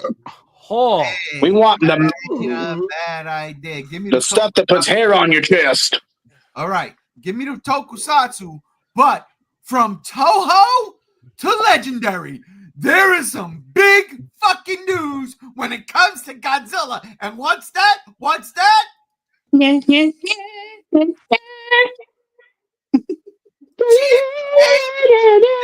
Jurassic Park. Sam Neill joins the MONSTERVERSE in the greatest casting since getting fucking Bryan Cranston. and my guy who played Serizawa. Ken Watanabe. Ken Watanabe. That's right. This is the greatest. I'll be honest. I take nothing away from Rebecca Hall, nothing. But this is the fucking Trinity, in my opinion. Dan Watanabe, Bryan Cranston, Sam Neill. Are you kidding me? They got the greatest archaeologist of all movie-going time. That's Paleontologist. Get it right. Yep. That's why I brought it back. Paleontologist, my bad. Yeah, he's Indiana Jones is the greatest archaeologist. Yeah. If Harrison Ford was in the Monsterverse, the world is coming to an end. Well, Steven Spielberg asked Harrison Ford to play Dr. Grant before Sam Neill and Kurt Russell before Sam Neill. God damn. Could you imagine Kurt Russell as Dr. Grant? Oh, I'd be looking at that movie more than I do every day anyways. You know what that means, Chase? That just means, my brother, that now I get to see Sam Neill and Kurt Russell team up in a Monsterverse show, movie, whatever. Called it Tango and Kaiju?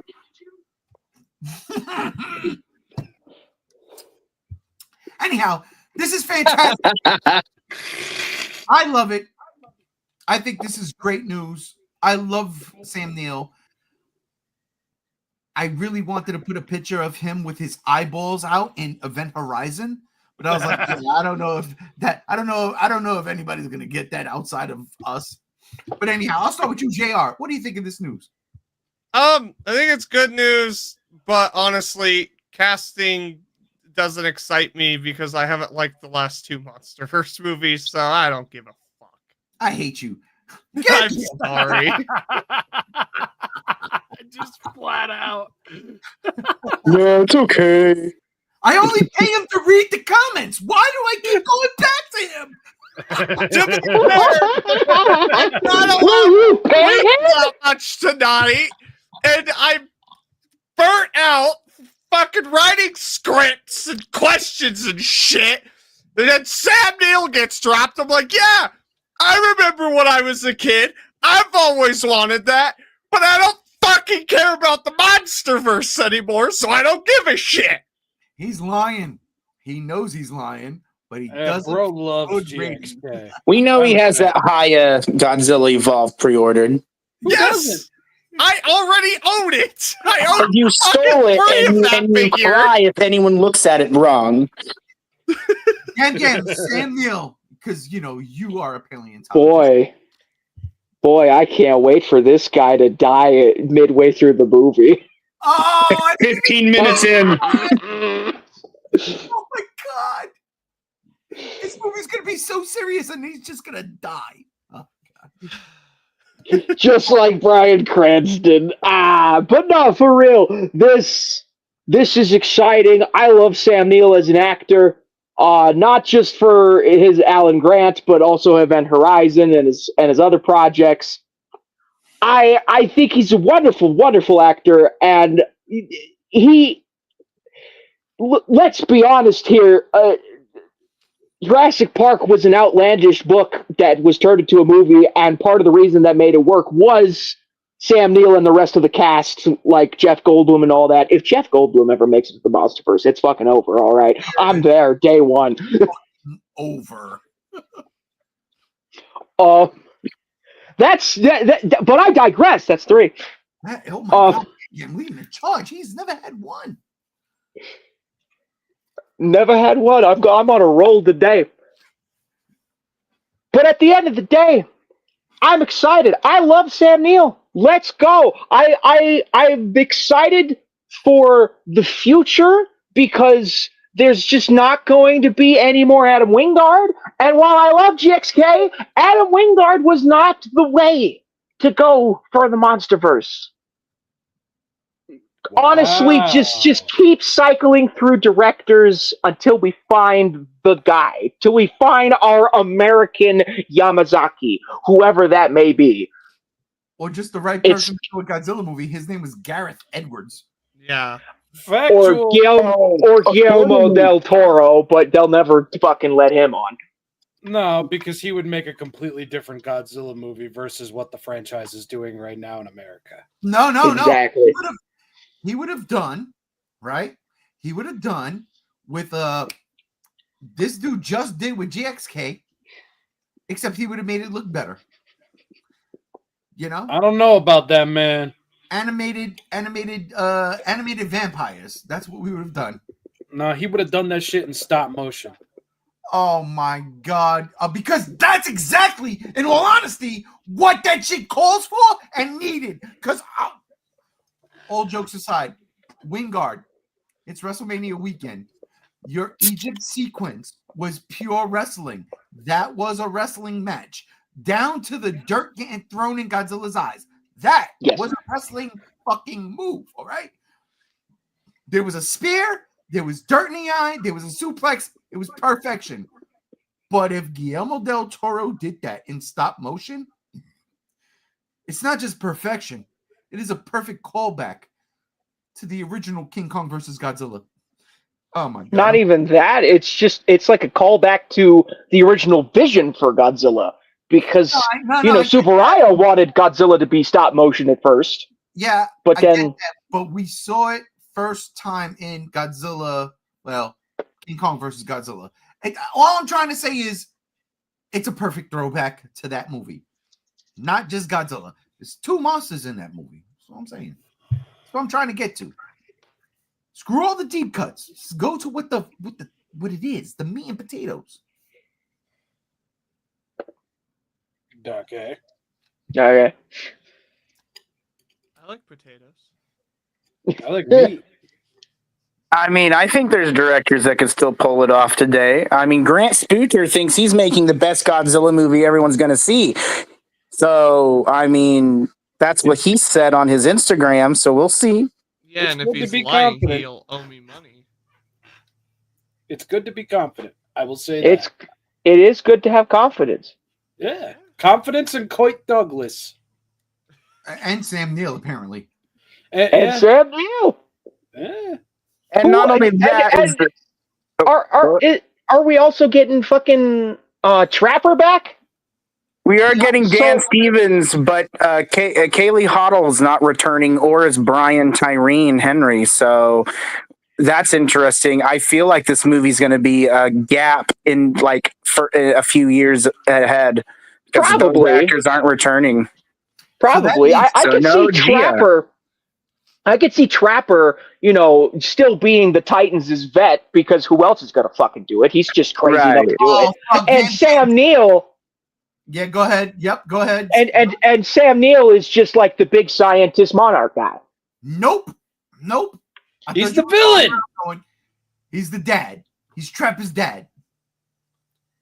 Oh, really? I mean, that could work because, Sam Neill is actually Australian, so he can actually act with his actual natural voice.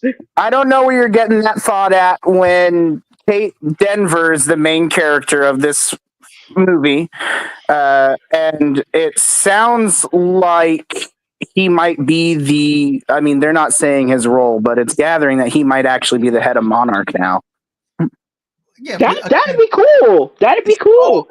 This is all speculation. We don't know nothing. Right. Well, other than Kate Denver being the main character, that is confirmed. Yeah, but that's fine. It doesn't matter because I don't want to see Trapper being the main character. Honestly, I'll be honest. He was my least favorite character in the fucking last movie. He was. Who's Kate Denver? I don't give a fuck. She is the girl who plays Abby now in The Last of Us season 2 of the show. Yeah. She was in The Last Man Standing with Tim Allen. And is that all she's been in? She's been in tons of things, side projects and stuff, but nothing like substantial. She's just an upcoming actress right now. They were originally talking about getting Jenna Ortega for the role. And now it's her, Kate Denver. It's Grant Spootor's girlfriend. What is it with the MONSTERVERSE and hiring up and comers? Like first Millie Bobby Brown, that didn't work out. You know what though? Because it makes sense to do that. They don't matter. It's about the monsters. But if you bring a Sam Neill in, you know what? Why not? We know the majority of genre fans know what he's from. Jurassic Park. They're not even thinking about Event Horizon or anything else he's done. Jurassic Park, right? That's what genre fans are thinking. So Why not? If people like Trapper in the last one, and he's Australian, and this dude, make him his father. You're doing it wrong, kid. Whatever the fuck case may be. Well, and Sam Neill's not Australian. He's from New Zealand. Whatever it is. That's close enough. But still. Don't be racist. Yeah, whatever it is, it's not far-fetched. And he doesn't have to be the fucking main character. They're both in the same area of the Earth that's upside down. Oh, stop. You know what But they are also adding new cast members. They just added another one a couple days ago before Sam Neill, and they're going to be adding more as the shoot goes on through the next couple of months that this movie is shooting. So maybe we will see Rebecca Hall and Katie Hoddle and all of them return, but I doubt it. I think this movie is going to be a soft reboot. Those peeps they followed Adam Wingard into his A24 horror film. Yeah, they did. And after all the stuff Wingard said about the franchise and everything, I'm glad we're getting a new take.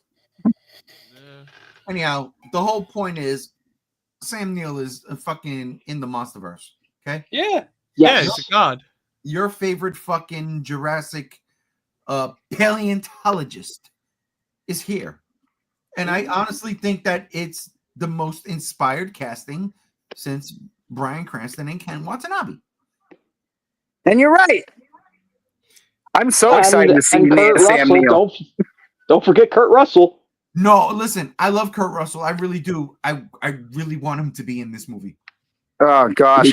No, all of that's going to be in that crappy Titan Chasers game. There's so many Monarch characters in that game from the show. Like, oh my god. Yeah. Don't you mean season 2 of Monarch? Which wrapped up filming a couple weeks ago that we already covered in a podcast.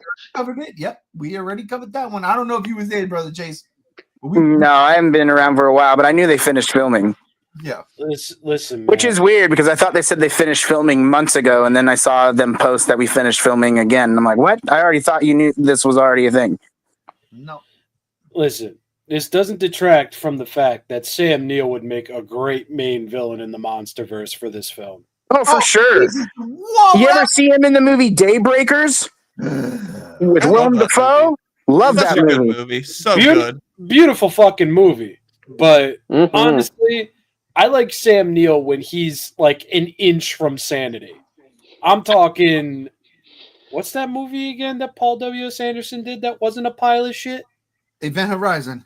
Event Horizon, yes. Like, dude, I want to see my guy just completely drunk on the fact that he wants Titans gone. And he's going to do whatever it fucking takes. And what's the twist? He's the leader of Monarch.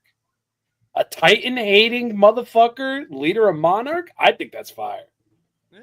And Sam Neill plays an amazing piece of shit. He does.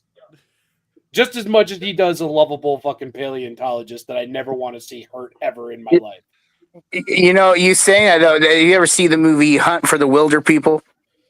I have not. He plays a very unhinged person in that, and it is a great movie. If you get a chance, Hunt for the Wilder People is really funny, and he is a psycho in that, but you love him to death.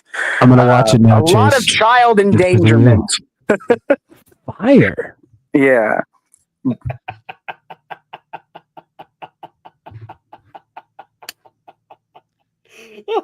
Jesus fuck. That was like a solid 30 years of laughter just now. I'm the man who laughs. What can Love I say? So good. So, listen. I think it's dope that he's in here, in all honesty. It's just like, we'll get more info. It's good casting all around. And it's something that people have been asking for, you know, ever since they killed off Bryan Cranston. It's like, can we get an old crazy person back? So Zaba was kind of old and a little bit crazy, but he's dead now. So, but real quick, I want to touch upon something Rob just said because I 1000% agree with it. And I'm the man who laughs. No, Sam Neill being in charge of Monarch, but the villain, because it makes sense. One of the early things we got from this movie where they were talking about like plot leaks and shit was, and this is something me and JR talked about a year ago. It's time for humanity to rise up against Godzilla, especially on what just happened in the last movie. Sam Neill can go straight up ape shit and be like, yeah, they all gotta go. Like all of them. We can handle Earth. These things, we gotta stop it here and now. I love that actually. I love that idea way more than I threw out the stupid trap his father thing. That was just a joke. But the idea of him leading Monarch, but being that General Aso. I don't mean asshole. Azo from like the fucking Hesai series, right? Yeah. He was always there. Mecha Godzilla. He was always there. He was there in Destroyer. Don't you lie. You were serious about him being the father. He wasn't there in 84 all the way to versus Mothra 92, but you know. No, but I understand. Come on, man. Don't be a dick. You know what I'm saying. You know what I'm saying. We'll get to that later in a year. I like that idea of him being that type of fucking character. A leader of Monarch, but at the same time, like, I don't believe in what Monarch was doing. We got to get rid of these things. I'm with that. I am so with that.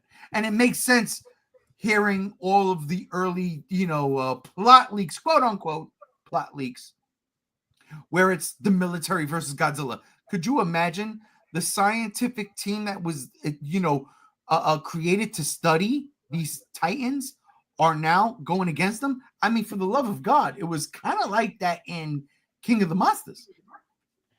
Hey, Ray. Yeah. MonsterVerse Rodan just said what you've been saying for years now. Nanda. Highlight that shit. Highlight them titties right now. Here we go.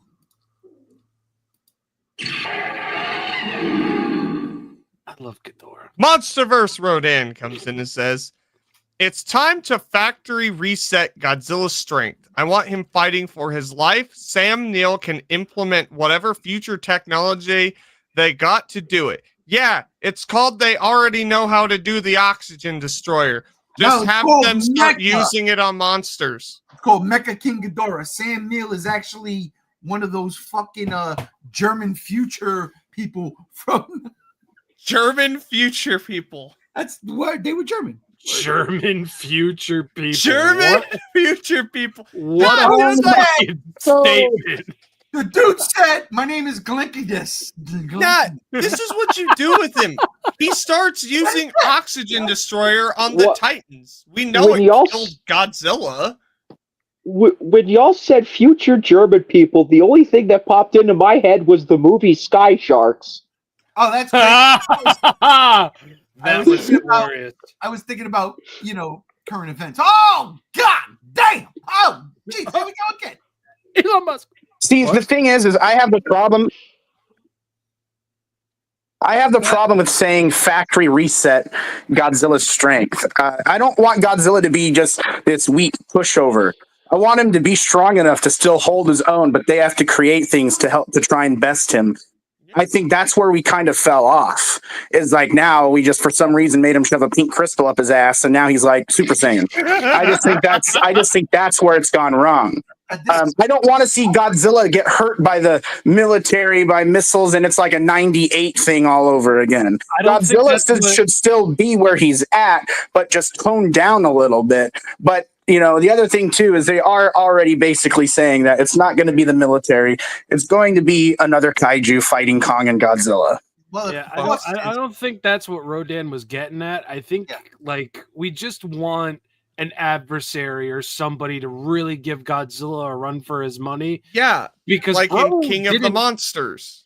Bro didn't struggle, and fuck King of the Monsters. King Ghidorah is a goddamn shill. He's overused and overplayed. Who gives a shit? Yeah, well, it was a pushover. Godzilla had his number twice in that movie. And that's fine if you want to go there. I'm just putting my elaboration in because I don't want it to be like what I interpreted that as. Yeah, We don't need Godzilla getting hurt by missiles, and I don't think they're ever going to go back to that route.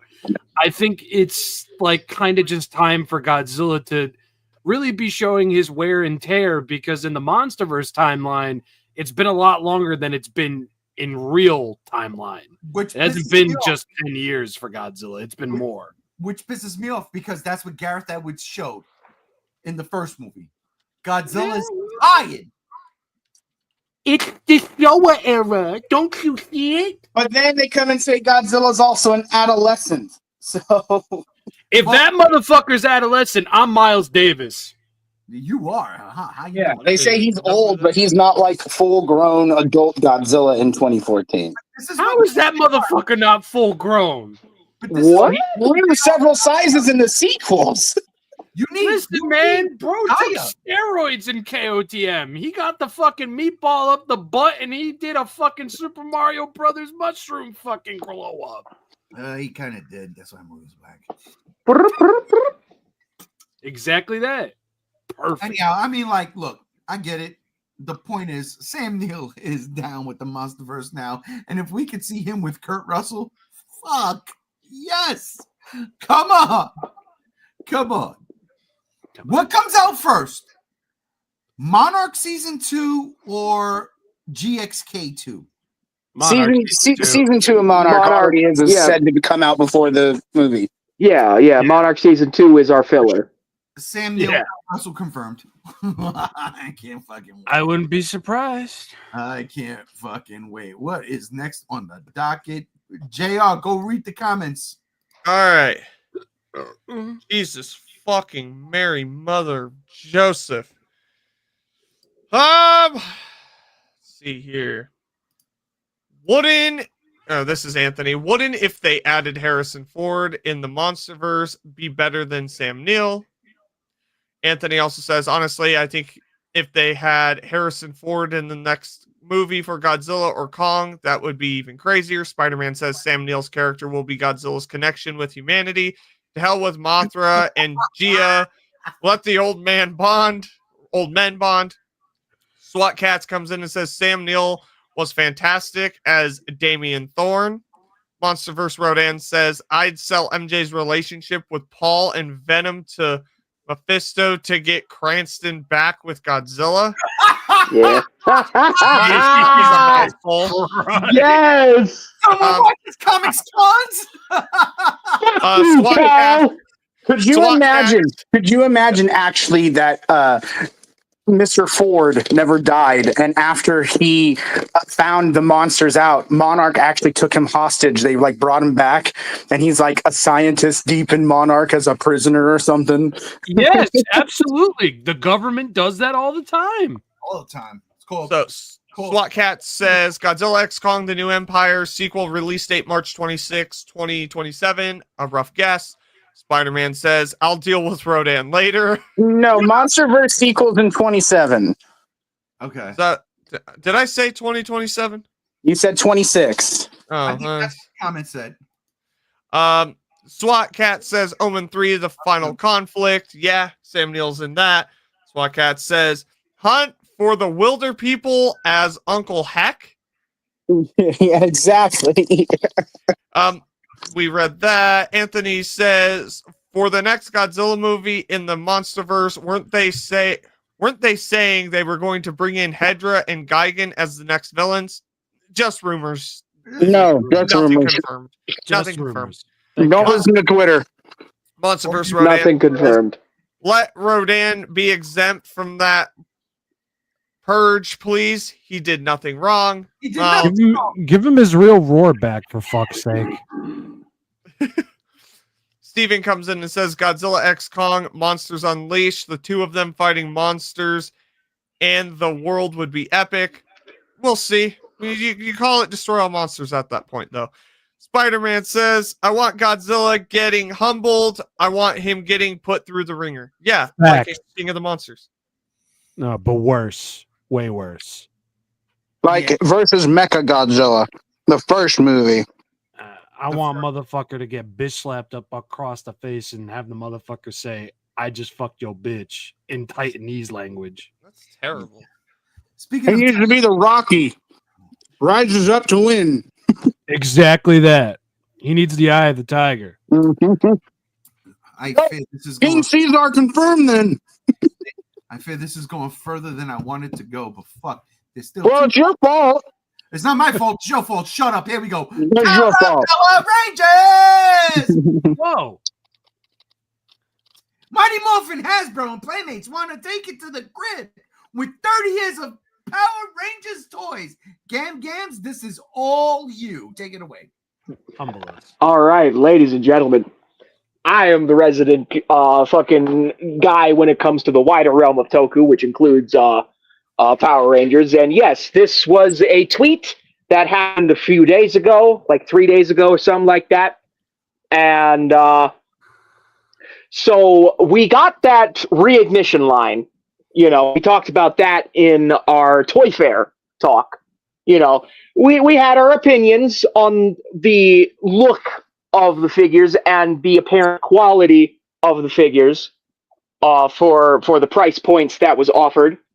And, you know, I brought up a lot of moaning and groaning about, oh, it's just Mighty Morphin again. What about the other seasons? Well, here you go. We're reportedly gonna get the other seasons. So we're probably gonna get the Shogun Zords. We're probably gonna get a Tommy White Ranger figure. We're probably gonna get the ever elusive Cosmic Fury line. You know, probably the last line that they would do because that was the last season of the show. Up until Hasbro just decided to freaking murder it. I'm still mad at Hasbro to this day. Did you know they never wanted that franchise to begin with? It was actually the then current CEO who was friends with Haim Saban, and he bought it.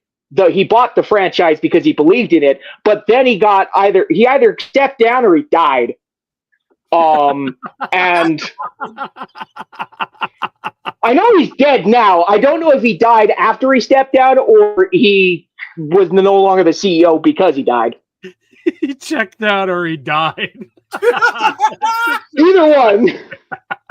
Shit's just funny. I'm sorry. The way you worded it. Just the way I worded it. I get it. But at the end of the day, Hasbro got stuck with a property they did not want. Like, they owned the franchise by the point that Transformers 1 came out, and that big old Hasbro, like, splash screen logo with all their franchises. Do you see Power Rangers there? No, you didn't. Because they don't fucking care about the franchise. But Playmates sure does. And I am excited to see where this goes. You know, kids these days, you know, I've seen a lot of people talk about, oh, this is an old property. Why are they making these kids' toy quality bullshit when kids aren't watching this these days? Do you know that franchise is free on YouTube all the way up until the Netflix exclusive seasons? Like, what are you talking about? Kids these days are being shoved with tablets in their faces with YouTube Kids on. And you know what's on YouTube Kids? Power Rangers. You know what's on Netflix Kids? Power Rangers. Exactly. The question is, yeah, they are.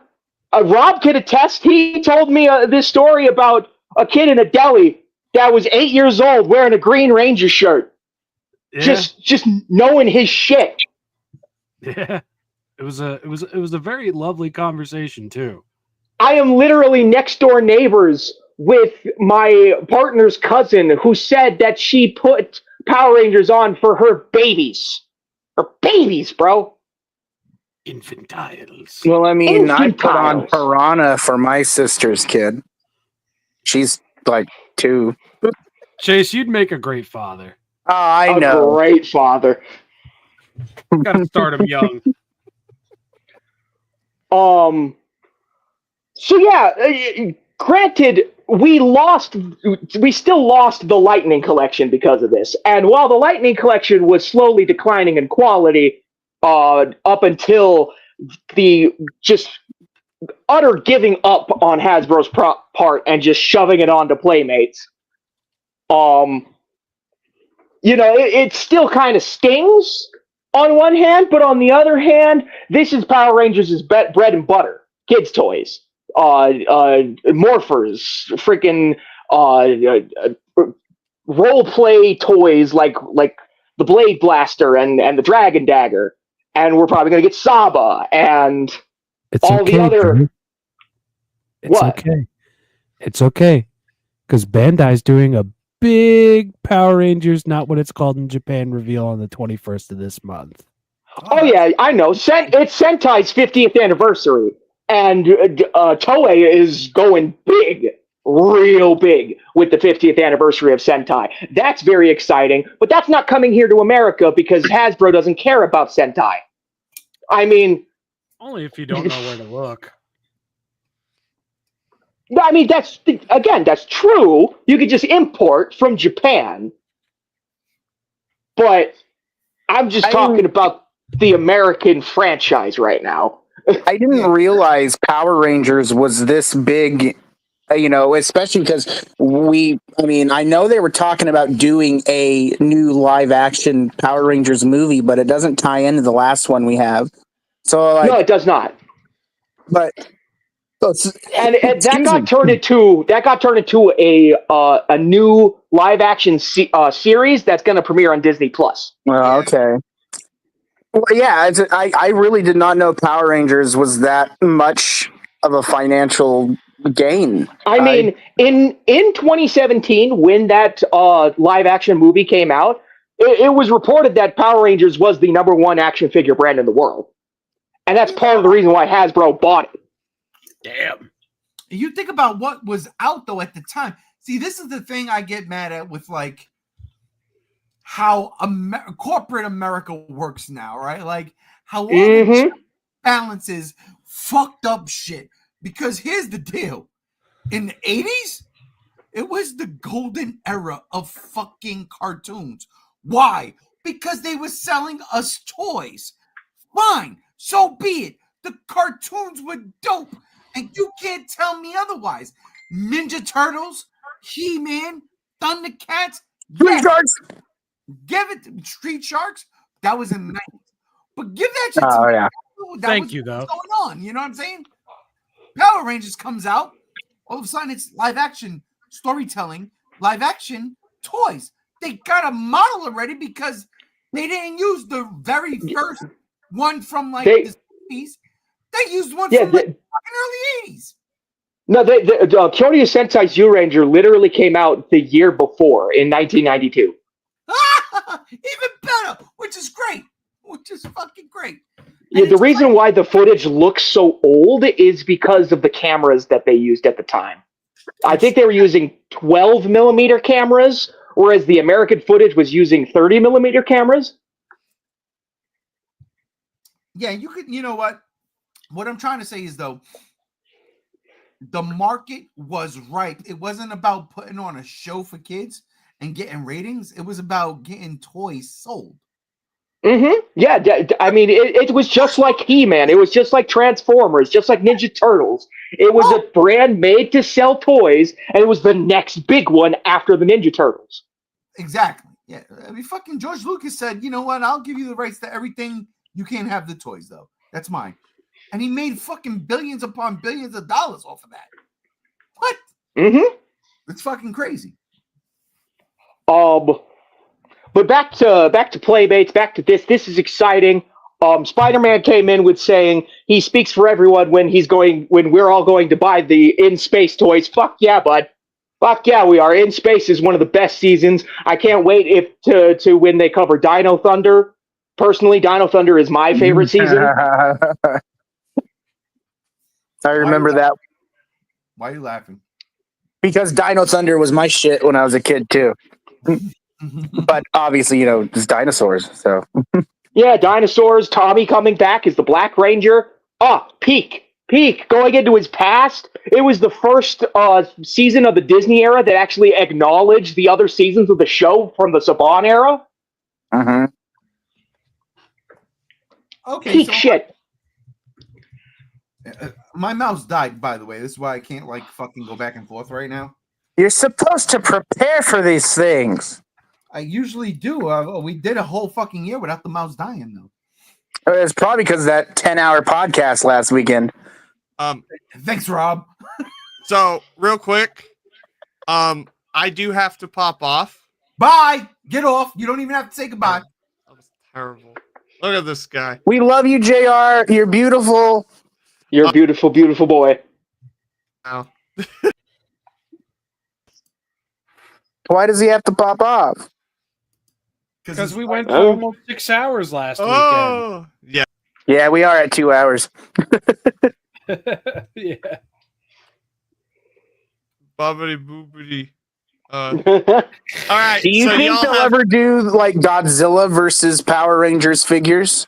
God, I hope not. dude, because Playmates has rights to both. Yeah, Playmates has rights to both. It's possible now. Playmates has the rights to Ninja Turtles, so we Yeah. could get Power Rangers versus Ninja Turtles I merch. mean, we have Godzilla and Justice League figures coming out now, so Yeah, we do. So the sky's the limit. I mean, I know Playmates stopped making Toho Godzilla figures, and the Godzilla versus the Power Rangers comic was more Toho Godzilla than MonsterVerse Godzilla. But it's fine because they could just get away with it saying it's a comic adaptation and not actual Toho Godzilla. It's fine. yeah, 10 out of I 10. think that's exactly how I feel too. This is exciting news for Power Rangers fans. This is exciting news for Tokusatsu fans. I think And it's great news for toy collectors. toy collectors too, because there's a lot of people collectors out there that collect Power Rangers stuff, but they don't watch the show. And more power to them. More power to them. You get more stuff. Sure, is it going to be Lightning Collection quality? No. Is it going to be SH Figure Arts quality? No. But it's a toy line, a legit, actual toy line, and those have value too. But Agreed. that's probably the most exciting thing about this, just that 30 years of Power Rangers toys under the Playmates umbrella. That's very exciting because looking at those Mighty Morphin Power Rangers figures and how one-to-one close they are than with the shit that Bandai was putting out back in the day. Oh yeah. That makes me excited because I grew up during that era. I bought those original toys and they're either in a fucking landfill right now or some kid's fucking toy chest that my father sold the figures to or whatever. It's I'm part of that demographic because I want to get all of these. And, I grew up with Mighty Morphin, Zeo, In Space, Turbo. The first couple of years of Power Rangers on TV, that was my childhood. And I definitely want to partake just because I want to relive that part of my childhood. And Playmates, as they shown at their fucking toy fair setup, they're doing a whole bunch of different things. You're going to have your fucking weapons, your morphers, your articulated figures, your bigger articulated figures. There's going to be fucking Zords at $15, $18 a pop that are going to combine into a Megazord. Not only is that great, and not only does everything look great as well for kids' toys, but that works to me. That works for me because I operate within a budget. And if you're telling me that I can get all the Zords for under $80, that's fire. I'm about that. Mm-hmm. And I think this is awesome. I think this is a very lovely little first step for Power Rangers as a whole to really get its grip back on the mainstream media, because nothing says pay attention to me more than having a shitload of toys on shelves in store. Mm-hmm. Absolutely true. Absolutely true. And hopefully this will, lessen the sting that was that whole auction situation. Yeah, I still hate Hasbro for that. I don't even want to talk about that. Fuck them. All right. I don't know where JR left off, but I'm going to start here with my man Steve. Steve says, love Power Rangers, the grid. My man, Spider-Man comes in. I speak for everyone when I say that we will be buying all Power. Oh, yeah, we did this. SWAT Cats 30 television series of Power Rangers. SWAT Cats Mask. Oh shit. MONSTERVERSE Rodan. Rob is a fellow Zordon era enjoyer. Good taste. Absolutely. The Zordon era was peak. Spider-Man says Power Rangers First Steps. That's funny. That is actually really funny. And that is pretty funny. SWAT Cat says something I don't believe. I'm going to put this up on the screen. Hell, I have over 4,000 Transformers in my collection. Fire if true. That's insane. SWAT Cat, That's you insane. at least as old as I am, if not older. Or maybe not. You just probably really rich. Tariffs don't affect you. Oh, god dang, I stopped doing those fucking political things. Sorry. Steven, I still have my Mighty Morphin Power Ranger toys when I was a kid. My brother does too. I got a couple. I got the eyeball guy. You can press the Eye Guy. We love Eye Guy. Yeah. I don't, that's not mine. That's my brother's. I just have them here in my house for whatever reason. I should ask them. But yeah, you know what? At the end of the day, what I really like about this story is the fact that they're going to do 30 years of Power Rangers that came out in America and do all the toys. I really do think that's dope. But I don't give a fuck about the Rangers. Give me all the Zords. That's what I want to buy. Yeah, absolutely. And, you know, more power to you if you're just in it for the Zords, because the Zords are cool. And they'll have the combining gimmicks, and they'll have alternate forms. Like you could put it into Dino Tanker mode, or the full battle ready Megazord mode, or what was the Thunder Zords? You got the Red Dragons like individual Zord mode, and then you got the actual Thunder Megazord when it combines with the other ones. That was all cool. This is going to be cool. I promise everyone that this is going to be cool. And, you know, like I said, they're going to cover seasons, like, if you didn't know, you know, Dino Fury and Cosmic Fury, the Netflix exclusive seasons, those were the first seasons that were under Hasbro. And Hasbro fucked it when it came to the toy lines for those two seasons in particular. Like, absolute garbage. Like, even worse than their Jurassic World line for the first movie. Let me ask you a question, Gams. Were those based off of Sentai? So, the Dino Thunder, yes. Okay. No, Dino Fury, yes. Cosmic Fury, kind of. The actual like Ranger suits and not Zords footage, that was all original American designed. That was actually originally designed to be easier to translate into a toy if in the Hasbro like factories and whatnot. And then they never made toys of those fucking Rangers. So like not even Lightning Collection versions. So is this how they rectify that? I sure hope so. And then the Zord footage in Cosmic Fury is still Sentai. Okay.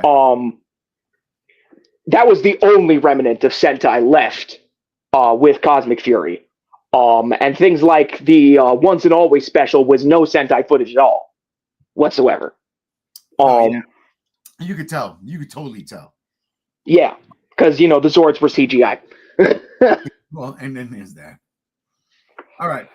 Let's get to the comments before we move on to our last final topic. I thought we would have been done already. Marathon. Oh my God. I told you. Yeah, my bad, Rob. You were We need to keep it to 3 topics. When I said 3, I held up the number 4 with my hand. So SWAT Cats comes in. I started collecting Transformers back in 1984. You know what kills me there, SWAT Cats? Why I think that is fucking awesome. Why would you tag yourself SWAT Cats? That's a great show. Don't get me wrong, but for the love of God, Bionic 6 at least. Come on, man. Or a female. You know what I'm talking about. My man Steven, swords all the way. You know how it is. And then, of course, my favorite second character who hasn't been here in fucking, I don't know, ages. MONSTERVERSE Rodan. I wonder how the Zord articulation would be like. It's looking pretty basic, but it's looking just good enough to get you by. Okay. Yeah, like a little more than the original Bandai Megazord for sure. Yeah, because it looks like he'll have like biceps swivels at the very least. I don't see any wrist swivels, so that makes sense because of the whole it's got to be the mastodon kind of thing at the same time. So it is what it is, but it'll do. It won't be as much as like the Zap Megazord, but it looks like it'll be more than the cheapo Hasbro Megazord that you have to buy third-party decal stickers for it to look good at all. Yeah, we don't do that. I'll ask both of y'all actually this. Both of you will collect it. Well, Rob as a collector and Game as a fan. Let me ask y'all this. Do we get 30 years of Megazords? In a perfect like storm situation, yes. We would get, as well as the Rangers and the gimmicks and the role-play toys for over 30 years, we would get 30 years worth of Zords. Yeah, I would definitely back that up. Like, in a perfect world, every new wave with new Rangers would come with new Zords. That would just be the smart thing to do based on sales and whether, everything's working out. Because 50% of the appeal of Power Rangers is giant mechs that combine into one.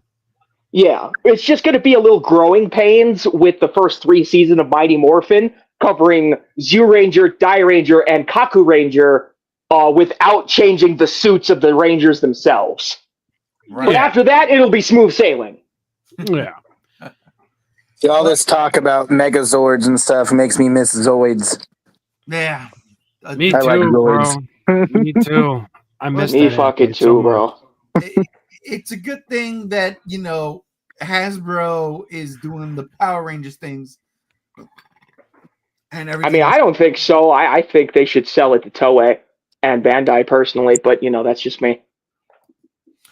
All right, final topic of the night, because good God Almighty, after bedtime. No, the medication is kicking in. Oh, here we go.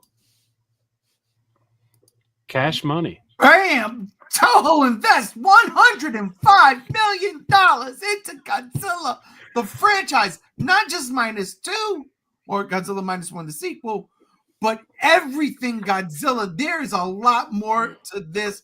Let me run this down real quick.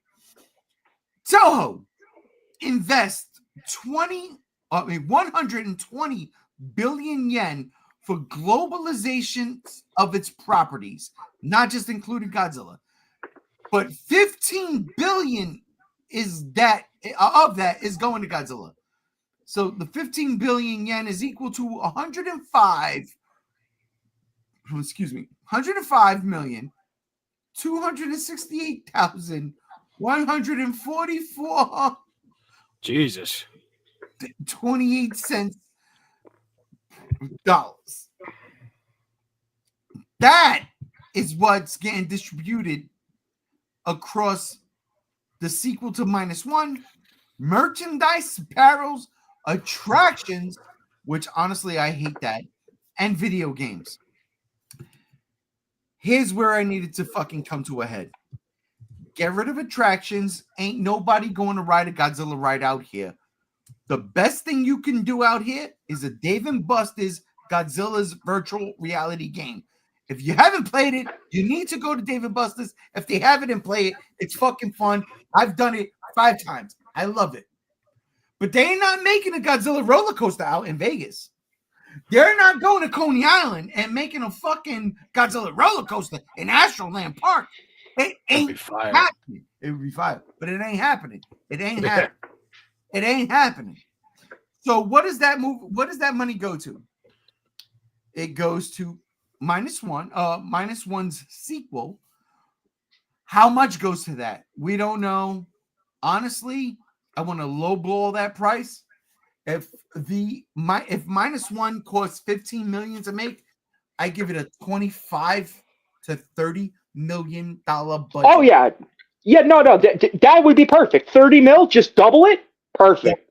Perfect. Yeah. Look, just the fact that they mentioned attractions alone, those cost about 70 million already. Yeah, but that's the thing. Nobody is going to go to a Godzilla attraction out here in the States. Right. But I mean, they wouldn't be building one there. They'd be building more in Japan. I'm thinking it's going to be less than 25 million. I think they're going to just double it by like 10 million. And they'll give it like 20 million will be the max for the next movie. Hey, Chase, hold up. Let me talk to Game Games for a second. Oh, all right. I didn't know we were in a line queue. No, hang on. No. I just want to touch upon what you said. Game Games. It's not about them making that in Japan, because this is about them being global. This is globalization. This isn't just Japan. They know what they could do in Japan. They could put a Godzilla head on the fucking top of fucking a hotel in the middle of fucking Shinjuku district, right? Yeah. On top of fucking Toho fucking cinemas.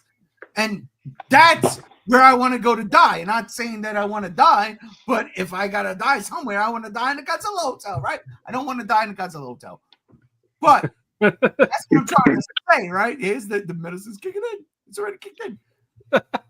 So that money, I don't think the 105 million games, I don't think a cent goes to anything in Japan, because it's a globalization thing. I mean, the movies are getting made in Japan, so. Come on, man. That's a different story. I'm talking about in general. You know this. I know this. Come on.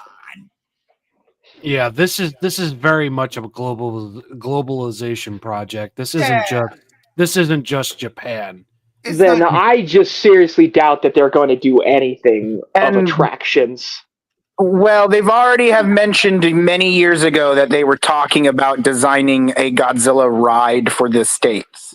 Yeah, they've also already talked about making a permanent in Los Angeles. They've already talked about opening a permanent Godzilla like merchandise store in certain locations like Seattle, and then around like in Texas and stuff. They might be, and then they talked about that in that article about trying to make stores and stuff. So, you know, I mean, when I read it, I personally thought it was meant as a whole, but it makes sense because it does say the globalization push. And that would mean that it's going into this project, as in it's going to, you know, but that's not just secluded to the United States, though. You know, that could be anywhere else in the world as well. Absolutely. I mean, if that's the case, if you said Los Angeles, California, there's two places they could go. Universal Studios and Disneyland. All right, and either of those places, that could actually be beneficial to Toho because they have to license that shit out. We already know. Legendary is trying to make their own type of movie-based theme park, and Godzilla and Kong were already talked about being added to that. That was a thing brought back about a year ago. They talked about Legendary making this idea. I could see Toho being involved in that somehow. But I'll believe that when I see it. Yeah, listen. I understand it's hard to believe, but you also need to look at it from a base view. This is Toho. What did they do with -1? They put out the Blu-rays, they put out the 4Ks, they put out the DVDs. They put out the movie in theaters. Yeah, they did that. If they're willing to go that far, and I know it's fucking rudimentary and fucking minimalist as shit, but if Toho's willing to do that, I think they're willing to open up a theme park with fucking Legendary and put some money behind it. Rob, let me ask you a question. What's up? What was the timeline behind that? Timeline behind what? Well, all right. They put out -1 here in the States, right? I get that. Yeah. But remember, that was like literally like a 2-week release that turned into a month. Why? No, I'm talking about like home video releases. Okay, but Why did it become a home video release thing? Why didn't they give it to anybody else to distribute it, like a Legendary or a Sony or because whatever? they want money. Right, because it sold when he put it out on the original week that it was supposed to come out. It made stupid money. Oh shit! All right, let's put it out another week. Oh shit, that made stupid money. Let's do for like that whole month that movie was out. It Performed. Yeah. It overperformed. So I could see Toho saying, and all right, you know what? That shit made so much money. Yo, let's put out these movies ourselves. Let's put out the home releases ourselves because people, apparently like this shit. Boom. So they do that. They make some fantastic fucking Blu-rays, right? Collector's editions. We all got them. I get that limited edition Spielbook beats the shit out of that $190 one bot or whatever, the $90 one. What I'm trying to get at is, how do you make a Godzilla ride in America viable to you if Toho is all about the money? You drop it down, they pay you for, the licensing, right? But once you get paid for that, it's over because you can't generate ticket sales off of a ride the way you can generate ticket sales off of a movie. But what else does Legendary have? That's my point. So I don't think that's the case. That's what I'm trying to say. Legendary has Pokemon. They still have it.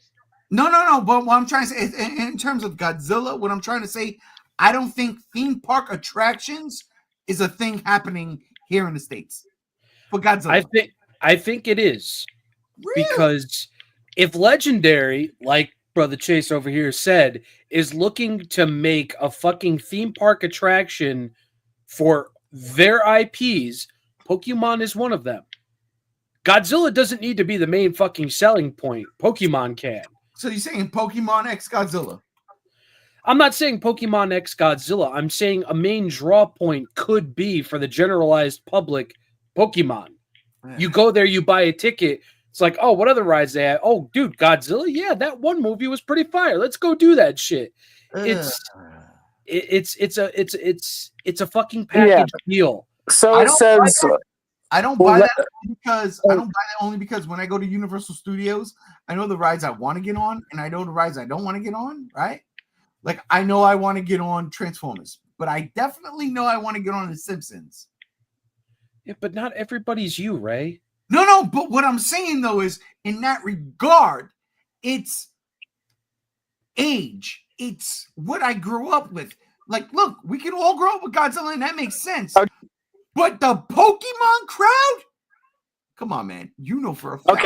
Okay. So No, guys, I'm not saying that it's going to strictly be the Pokemon crowd. This all needs to be blacklisted or scratched out because the theme park is going to be built in France. Not the United States, and it will feature Godzilla, Kong, Dune, and multiple other IPs. But it will not be in the United States. Hey, Rob, you know I love you, right? Hey, Ray, you know I love you, right? Hey, we love each other. The great state of the tri-state. Let me down easy. And I'll tell you how it is. It's always fucking France with Godzilla, bro. Good lord. Why the fuck France, though? Do they have like a fucking uptick in ticket sales and fuck off France? Right. Like Florida. Yeah, I get that. Florida, man, all this other meme shit. Sure. But fuck off France? Where they eat snails? Get the fuck out of here. And Liam Neeson beats a bad guys there? Why have they not learned their lesson from fucking Disney, where they tried to open up a Disney World in fucking Paris and it flopped and they had to close it down? It didn't even get off the ground. They had to shut it down before they even finished building the fucking thing. Yeah, but wasn't that really wasn't recent, but it was a little bit right after World War II? And No, that was back in the 90s with Michael Eisner being the CEO of Disney. Oh, yeah, interesting. I just feel like in Florida, all the rides have to be submergible, so. Which is not a bad thing, but no, okay. All right. So let's get out of the idea of Godzilla being a fucking ride attraction, even though it worked in Toho. I mean, in No, Japan. no, no. What we need to talk about is the video games. That's where I was going next. That's where I was Yeah. going. Right after I talk about how much money is Godzilla Minus 2 going to get. So $15 million. I'm thinking. We already said we did. Again, Yeah, sorry. we did. Double the budget, $30 million. I think it's fair. $40 million, I think, is top. You don't top over 40. Well, see, the thing is with that, the 30 million is really hard for me to wrap my head around because Godzilla Minus One, Takashi said it was less than 10. And so I think 20 would be the max cap for the movie. Yeah, but then everything came out. I think Takashi was lowballing Yamazaki. Well, I who knows, maybe, but I just think 30 million. No. Here we go. You know why? No, never mind. No, that's a bad argument. Forget I said anything. 30 million just seems really high and a little too ambitious for Toho right now. I think they're gonna play it safe still and make it to where it's not gonna be, this may bankrupt us, It won't though. It won't. They already got the American and, money. and that's a good point. They did also say they did acknowledge that they did not release it in enough places, and next time the next release will be in more areas. Remember how we were talking about that? It wasn't like as wide, and Toho acknowledged, like, yeah, we only put it in a limited amount just to, have control. But now that we're more confident, we're going to open it up to more, instead of 3,000 areas, it's like, a couple more thousand areas. All right. So before we get into the video games, one last time, I'm just going to throw this out there, and it's a yay or nay, and then you give me your budget. Godzilla Minus One, the sequel, right? Godzilla Minus One Raids Again, whatever you want to call it. I want to say $35 to $40 million. That's nay. I'm going with. Chase, you said nay? Nay. Where do you think it's at? 20. It won't go past 25. Okay, won't go past 25. Perfect. Gams. I'm saying 30 is the max. Okay. If the less than $15 million rumors are true, if the $15 million rumor is more true than the less than $50 million rumor, then I would say, 40 million would be that max if that's true. But either way, just up the budget a little bit because there's going to be another monster in it, obviously, and going to be more destruction, more special effects scenes. It's just demanding of just a little bit more if we're going the all CGI route, and we are. That's this precedent Godzilla Minus One set. Gotcha. Rob, I say 30 million is the ceiling. Okay. While I would prefer like the 20 to 25 million just because that's exceptionally safe, and I believe Minus One did 44 million over in Japan. I think that's a pretty good like roundabout to really go with Godzilla. So yeah, I would say that. I love it. All right. So we're all kind of in the same realm.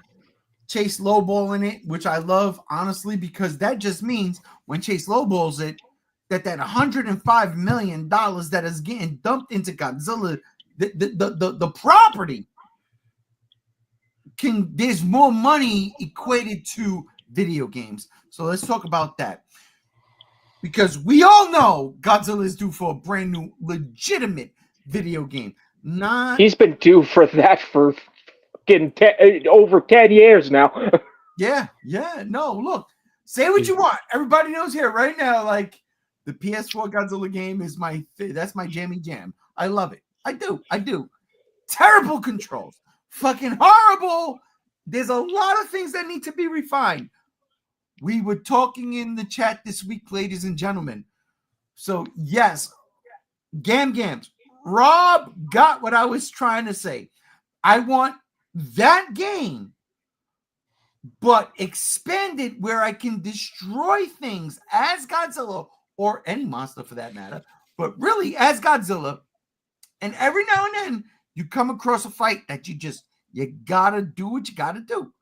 I don't want to destroy, 3. Or if you want to chill, you could just go into the ocean and chill. Oh my God. Godzilla Swimming Simulator. Give it to me.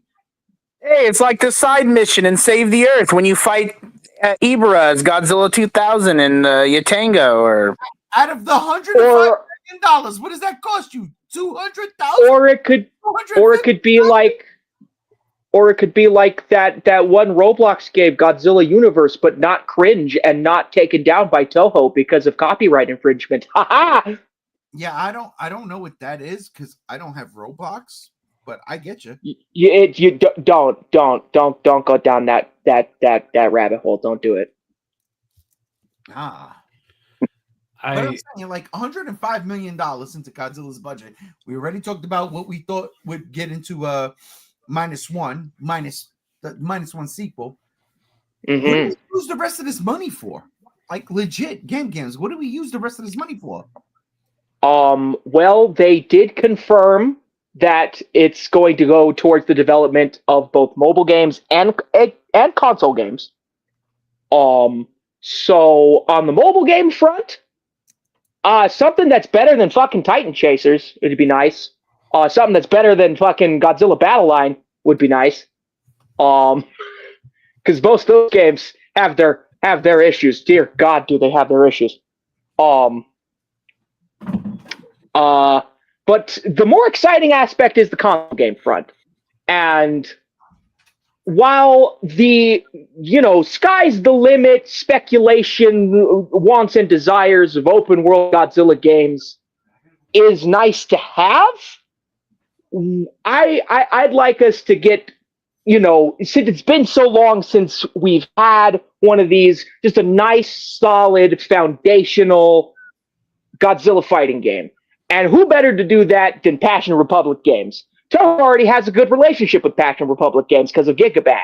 So they would be the perfect people to start us off with new console Godzilla games. And then Toho can branch out from there and maybe give us an open world Godzilla game made by, I don't know. See, that my main issue with that is Gigabash is a beautiful game.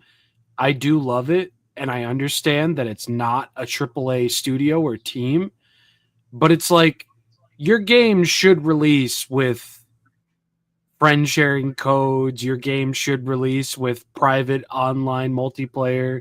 Your game should release with the basics. And I mean, very true. At the very least, good net code so that people don't have to drop out of the game constantly. Oh, our time with Gigabash. And it's online here. God. My problem, though, with Gigabash is that the game has been out for so long and there's just nothing new to it other than characters. That's another part. And of my I don't want a Godzilla game just to be it would be the Bandai Namco game all over again, but in a different way. It just would be boring as shit after a while. I would like, what I would like is them giving it back to Atari and let them. The thing is the way I see it is I don't think they're going to be developing anything new or fresh anyways. I think it's just going to be remasters or remakes first. You're going to get like Save the Earth remaster or Destroy All Monsters Melee remaster. And I think they're going to give it back to Atari because Atari's been saying they want it back. It's just up to Toho. And I think they have more of a better relationship with Atari than Passion Republic Games. They're going to give it to them first. And I think that's what we're going to see. And also the way it's being divided up, this big puddle of money here, there's not going to be much room for anything, I think, super superior in a Godzilla game, especially when Toho's biggest reasoning for not having a game was because it's too expensive. They're going to do something safe, something small. And not only that, we don't even know exactly what it is. It could be more crossovers again, which I hope not, even though it says home video games.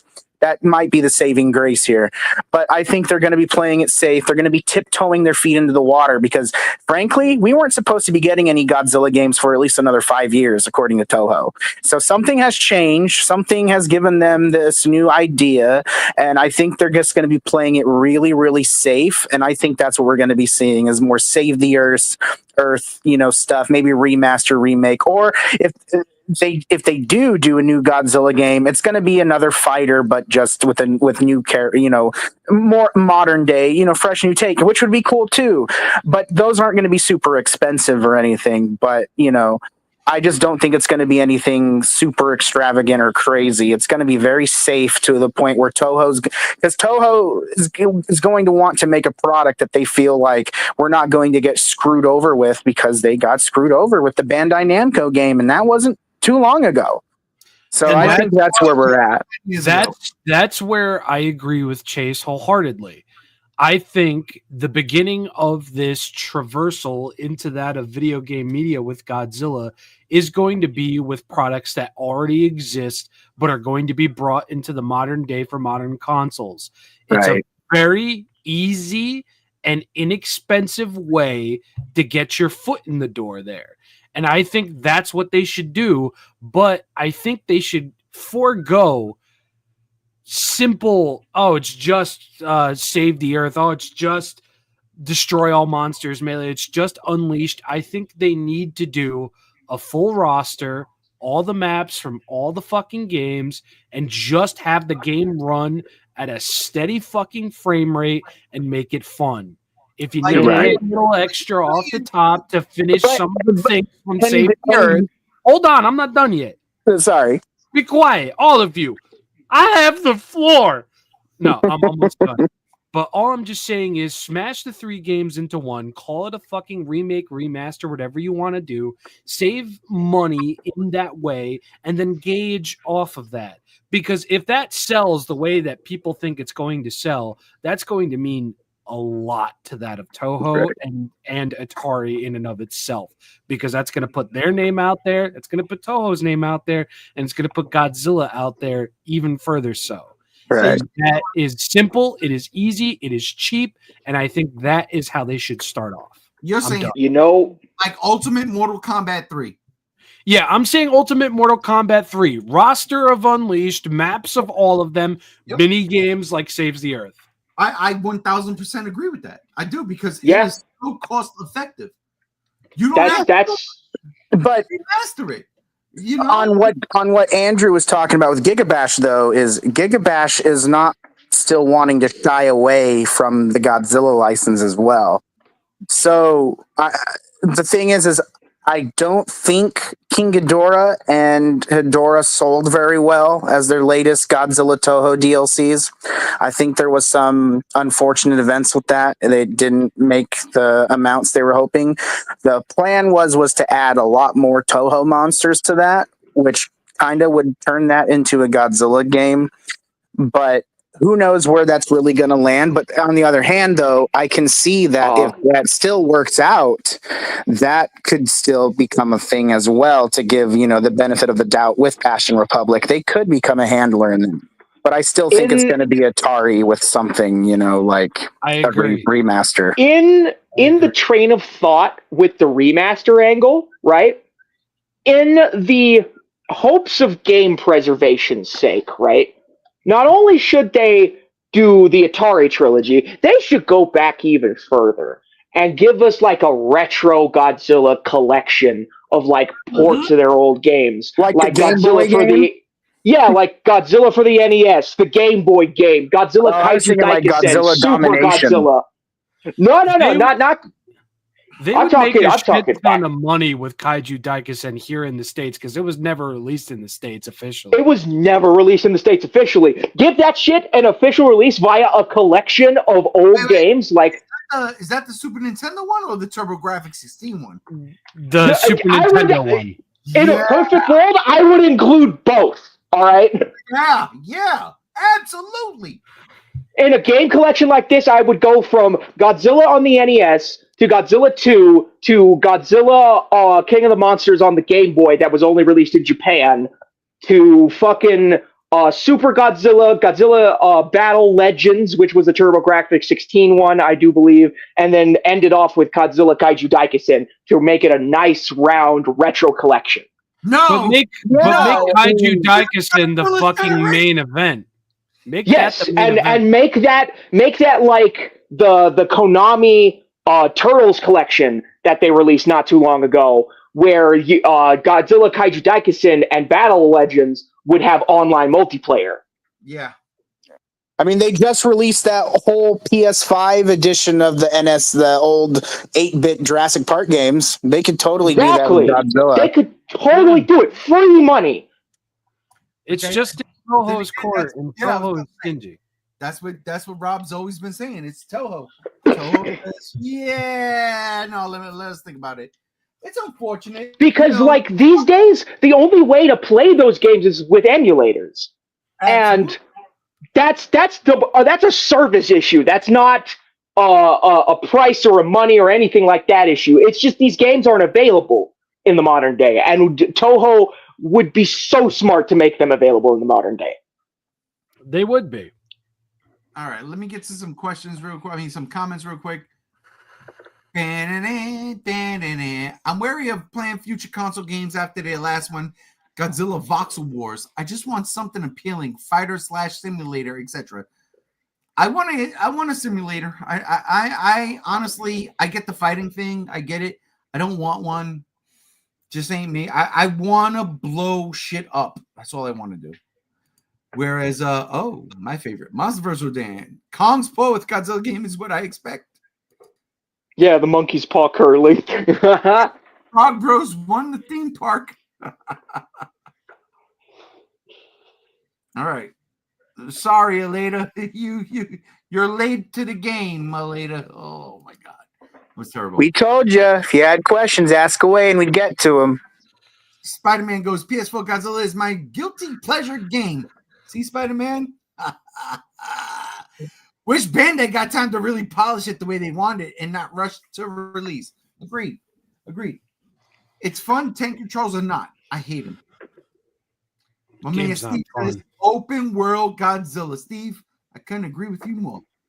Whereas MONSTERVERSE Rodan comes back. Gigabash's developer CERN expressed interest in making a Godzilla game. Toho games have been buggy or crashed on me. I need a reputable company working on the game. MONSTERVERSE comes back. MONSTERVERSE Rodan. Gigabash devs constantly acknowledge Zilla and Baggin for years as they kept winning roster polls. So when they dropped Hedorah and Ghidorah, people were pretty upset. Of course it didn't sell well. Yep. And then my man Steve comes in. Godzilla virtual reality, please. You know what? I'd buy a headset. Steve comes back. Never been able to get PS4 Godzilla. You know why you haven't gotten that? Because it's sold out everywhere. I have a copy. Steve, what are you willing to pay me? What are you willing to pay me? I'm not going to give it up. Even then, it's not even worth it. No. I'm not giving it up. Dude, you're getting... It's just Godzilla SH Monster Arts, the game. You're getting like 2 hours of content, 10 max if you're trying to like upgrade all the monsters. Which is fucking nuts. It's fucking nuts because that very same studio delayed Little Nightmares 3 like 6 months ago. So it's like that game could have been so much more than what it was. And I'm sorry, but that game was a Godzilla simulator that made being Godzilla fucking tedious and boring. Yeah. No. Yeah, just like I can't argue that. I really do think that if we're going Godzilla in video games, we need to stop with this fucking overtly realistic, slow-moving bullshit. I really do. I think that needs to be tossed out with the fucking water because this is a video game. I don't want to be Godzilla traveling 2 miles per hour because I'm just so dummy thick and the clapping of my thighs is alerting the authorities. I have no fucking interest in that. If Jesus you're Christ. going to go... Bro. This just sounds like Shin Godzilla. No, I'm not... Stop it, No, Ray. it does, though. No, Don't even step to me right now with that shit. No. We've already established now Godzilla can run. We can put it in games now. It's Listen, okay. Relax. That is my Listen, point. it's If you not- are no. If you are going to do a video game with Godzilla in it, fuck your goddamn gravity and your fucking whatever. I want to have fun because you've already proven to me immensely that being Godzilla is boring. Godzilla's attacking the generator. I'm gonna go online and I'm gonna get fucked over by a level 58 destroyer. I at least think you should have the option. If you want to walk that slow, fine, but add a button to move me a little faster. I'm talking about if you want to do a Godzilla game, do whatever you want design-wise, include all of them if you want to, but if you want to go for realism, go Showa. I don't want fucking slow-moving shit. I want to be able to balance myself on my tail and drop fucking kick a motherfucker. That game is not a culmination of Shin Godzilla. That game is a culmination of Heisei. That game dick rides Heisei so much it's not even funny. I think you missed the point. What I was trying to get at. I literally think you missed the point to suck someone else off. You missed the point. But I'm sucking myself off because I don't like Heisei. That wasn't where I was going at all. At all. Then where are we going? Where Rob? Yeah, where are we going? What Rob was saying was, I don't want this thing, blah blah blah, and that's where I came with the Shin Godzilla stuff. He said dummy thick, and while Shin Godzilla is dummy thick, so is Heisei Godzilla. Say no more. So is Heisei Godzilla. Heisei Godzilla is just as fat. But he moved faster. That's all I'm saying. You can apply something crazy to any Godzilla for a video game. All I'm saying is sometimes you got to take the toe out your mouth. That's all I'm saying. And sometimes making a video game of a property also means just having fun with the property. And you can do that with any Godzilla design, be it Heisei, be it Showa, be it Shin, be it Godzilla fuck off Earth with his fucking 300 fucking meter fucking whatever the fuck.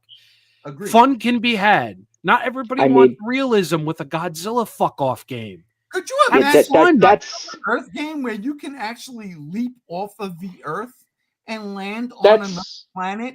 And destroy the monsters there? That's fun. Yes, exactly.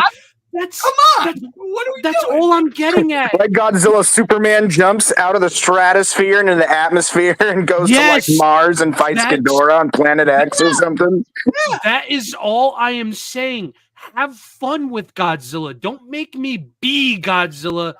Make me have fun with Godzilla. If you got to make Godzilla into fuck off Crackdown for all I care, do that. I'm kind of like I'm like 50-50 because I'm just hear me out here because I'm more on I agree with Rob. I just want something fun and like save the earth or whatever.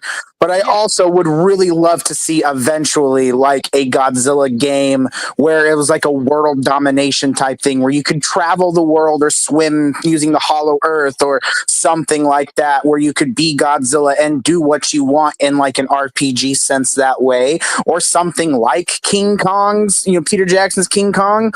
But I think to be safe and to wanting to care about the franchise continuing forward, it has to be something safe and not as complicated as something like Save the Earth or Destroy All Monsters. Godzilla Earth Defense Force is all we. Yes, and I would love to have a way to play as a person too in the midst of a monster war. I think that would be cool too. Give it both sides, right? Let us be able to repel Godzilla, or let Godzilla be able to just do what Godzilla does and trek through shit, right? Because we've seen that in every movie. Yeah, sometimes humanity gets the one up on Godzilla without killing him. It doesn't have to be an oxygen destroyer or, a fucking Super X, because the Super X killed Godzilla. The Russians revived him. But I'm not getting political here. You know what I'm saying? We could do these things and it's fun. And the budget, $105 million. Again, we gave a budget to -2. What do we do with the next? Now, here's the deal though. As much as we do want these video games, because I do, everybody here does, we want, even if they remake the fucking the Atari games, so be it. I want something else. It doesn't have to be expensive. It's fine. But does the rest of that budget go to this? What does the rest of this budget mean? Like, how much goes into video games and how much goes into everything after? Well, they already say in that article it's going into merchandise. It's going into a bunch of things, not just games. So what do we want to see in terms of merchandise? Rob, I'm going to start with you because you are that guy that does the merchandise. So in terms of merchandising, I really do think we need to start bringing the shirt designs over to the US because they just released a Dancing Godzilla shirt in Japan and the shit is fucking fire. And I want that in not Japanese sizes, but also it's availability because availability is a huge issue in this fucking fandom. I can't tell you how many times I give people fucking links to Hobbylink Japan or Ami or something. And people are like, well, it's fucking sold out. What do I do? That is a huge fucking issue within this hobby and this fandom. Availability. I would like availability to be maybe not the biggest fucking focus when it comes to merchandising, but definitely a focus because, like it or not, tariffs or not, availability in the Godzilla fandom sucks. It sucks absolute fucking wiener, dude. And whether it's a Bandai Premium exclusive or a Godzilla Store exclusive, I know shit's been fucking like not great the last couple of months, but I really do think that we need like either a digital or a physical store that takes orders all throughout the fucking US, even worldwide to a certain extent after time, not immediately, but availability is a huge fucking issue and it needs to be addressed. And if you want to talk about globalization, if you want a plan that's going to put Godzilla 1971 figures into the hands of fucking 11 and 10-year-olds, you need to make availability a fucking thing. Because I hate to break it to you, Toho, you might focus on Japan, but Japan, as Godzilla -1 proved, isn't your fucking big moneymaker fucking area. Good Lord, that is... Good luck trying to follow that, Gams. Well, it's a globalization effort, so they're obviously just going to continue the truck that's been going with the merch as of late. You got your Playmates on one hand for the kids' toys of the MONSTERVERSE. You got your Bandai action figure line for the electronics section in Walmart's. You got your fucking your Hayas and all that. That's just going to keep on trucking. They're just pouring more money into that. We're probably going to get better quality. Hopefully, maybe. I don't know. I don't have any hope for Bandai, but that's just me. Brother Chase, last words. For lines of merchandising, I really don't want to see anything different in production of what they're doing.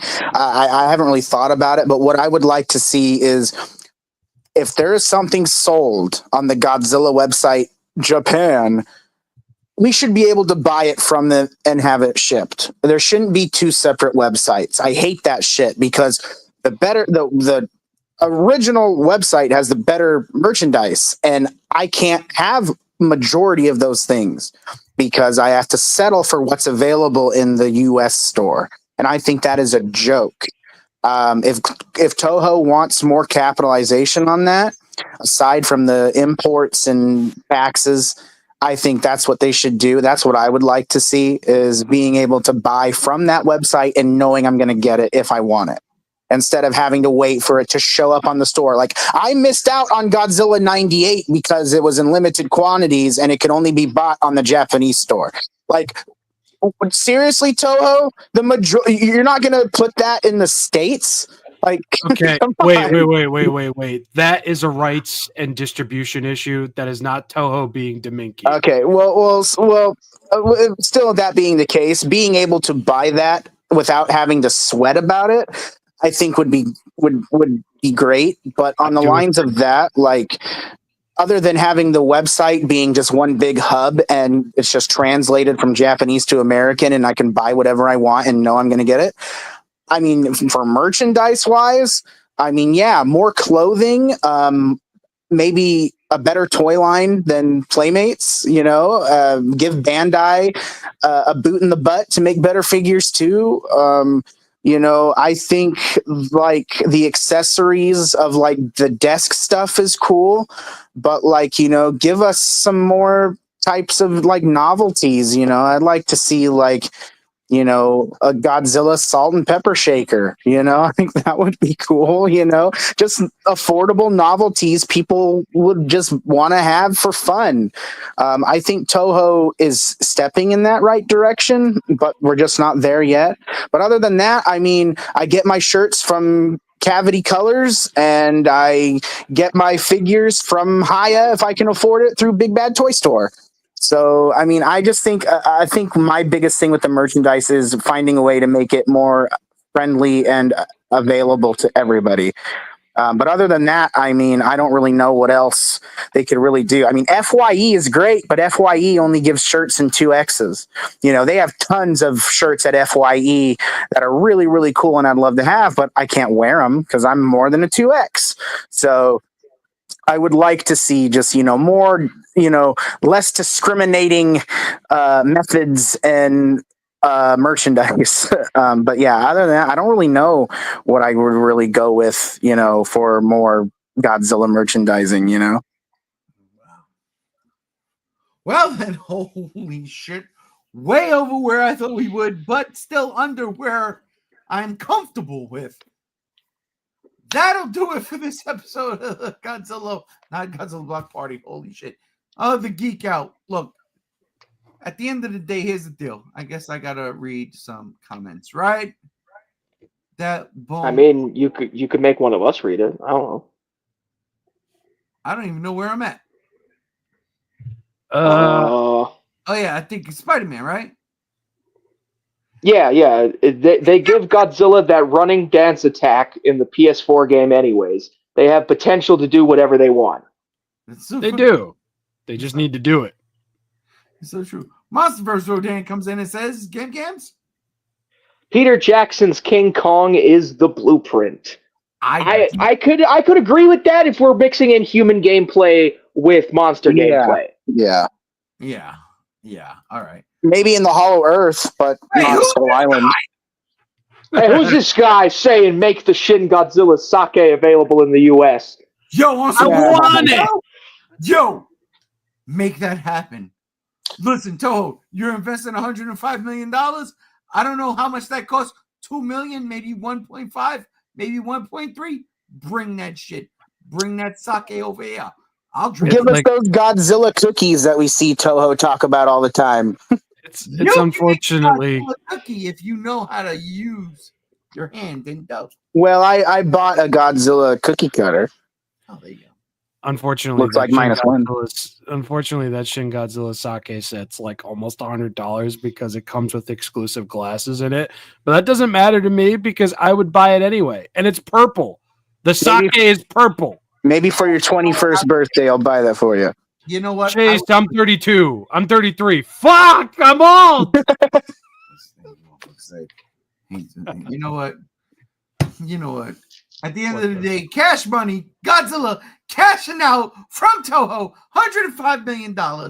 X amount of money going to the fucking sequel to Godzilla Minus One. X amount of money.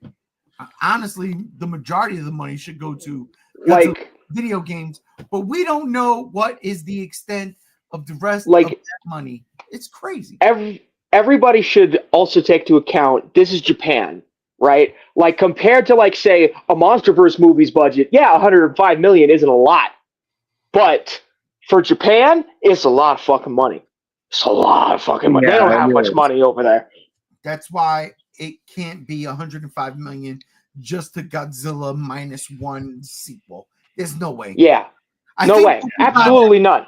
Yeah, I think what we got at is actually a really good price. Anywhere between 25 to 30 million. I think that's fair. 20 to 30 is fucking fair. But Yeah, that's a good window. anyway, that'll do it for this episode. Good God, I said it again. Of the Geek Out. I want to thank everybody out there for joining us, especially the co-host, the cohorts. Starting with you, G73. Thank you, my brother Chase, for joining us. Oh, absolutely. It's always a blast talking to you guys about Godzilla and all things that are fun and geek. Rob, my brother from the tri-state, the great state, thank you for joining us. Thank you for having me. It's always a joy and a pleasure. I had some good sips, some good beers, maybe a couple of good takes here and there. Who knows? Spider-Man, I love all of you. It's our nap time, Rob. You ain't far from the truth, but I just got Neva on fucking Switch. So I'm going to be playing that tonight. You best believe. Never. And Games, thank you for joining us tonight. Oh, thank you for always giving me a platform to talk about things that not a lot of people would otherwise talk about, because you know what? Godzilla is tokusatsu, and so is Power Rangers, and so is Kamen Rider. If any Kamen Rider news comes out that's because they're trying to do their globalization brand. Did you know that they actually just recently made a Kamen Rider global Twitter account? That was big news in the tokusatsu community. Just final note there before I leave everybody off. I love tokusatsu. Yeah, Inspector Gadget is crazy, bro. Those Batman movies. Inspector Gadget is crazy. But that'll do it for this episode of the Geek Out. Ladies and gentlemen, I want to thank everybody out here for joining us tonight. It was crazy. I mean, the comments were coming in as soon as we started. So I want to thank all of you out there for hitting us with the comments. I guess I got to say like, share, subscribe, whatever the fuck. I don't care if you do or don't. I really don't. But I do for a little bit. But I digress, son of a bitch. That's two. Gam won the night. I won the night. Right. That'll do it for this episode of the Geek Out, ladies and gentlemen. We will be here on Wednesday for an episode of Comic Cons, where we will talk about Marvel and Godzilla still going and doing his thing, and doing his thing even further. We will talk about Batman Power Ranger shit. Trust me, everything will make sense on Wednesday. And then join us next Friday for another episode of the Geek Out. Ladies and gentlemen, I am G1. We are out of here. Adios. And make Ghidorah better.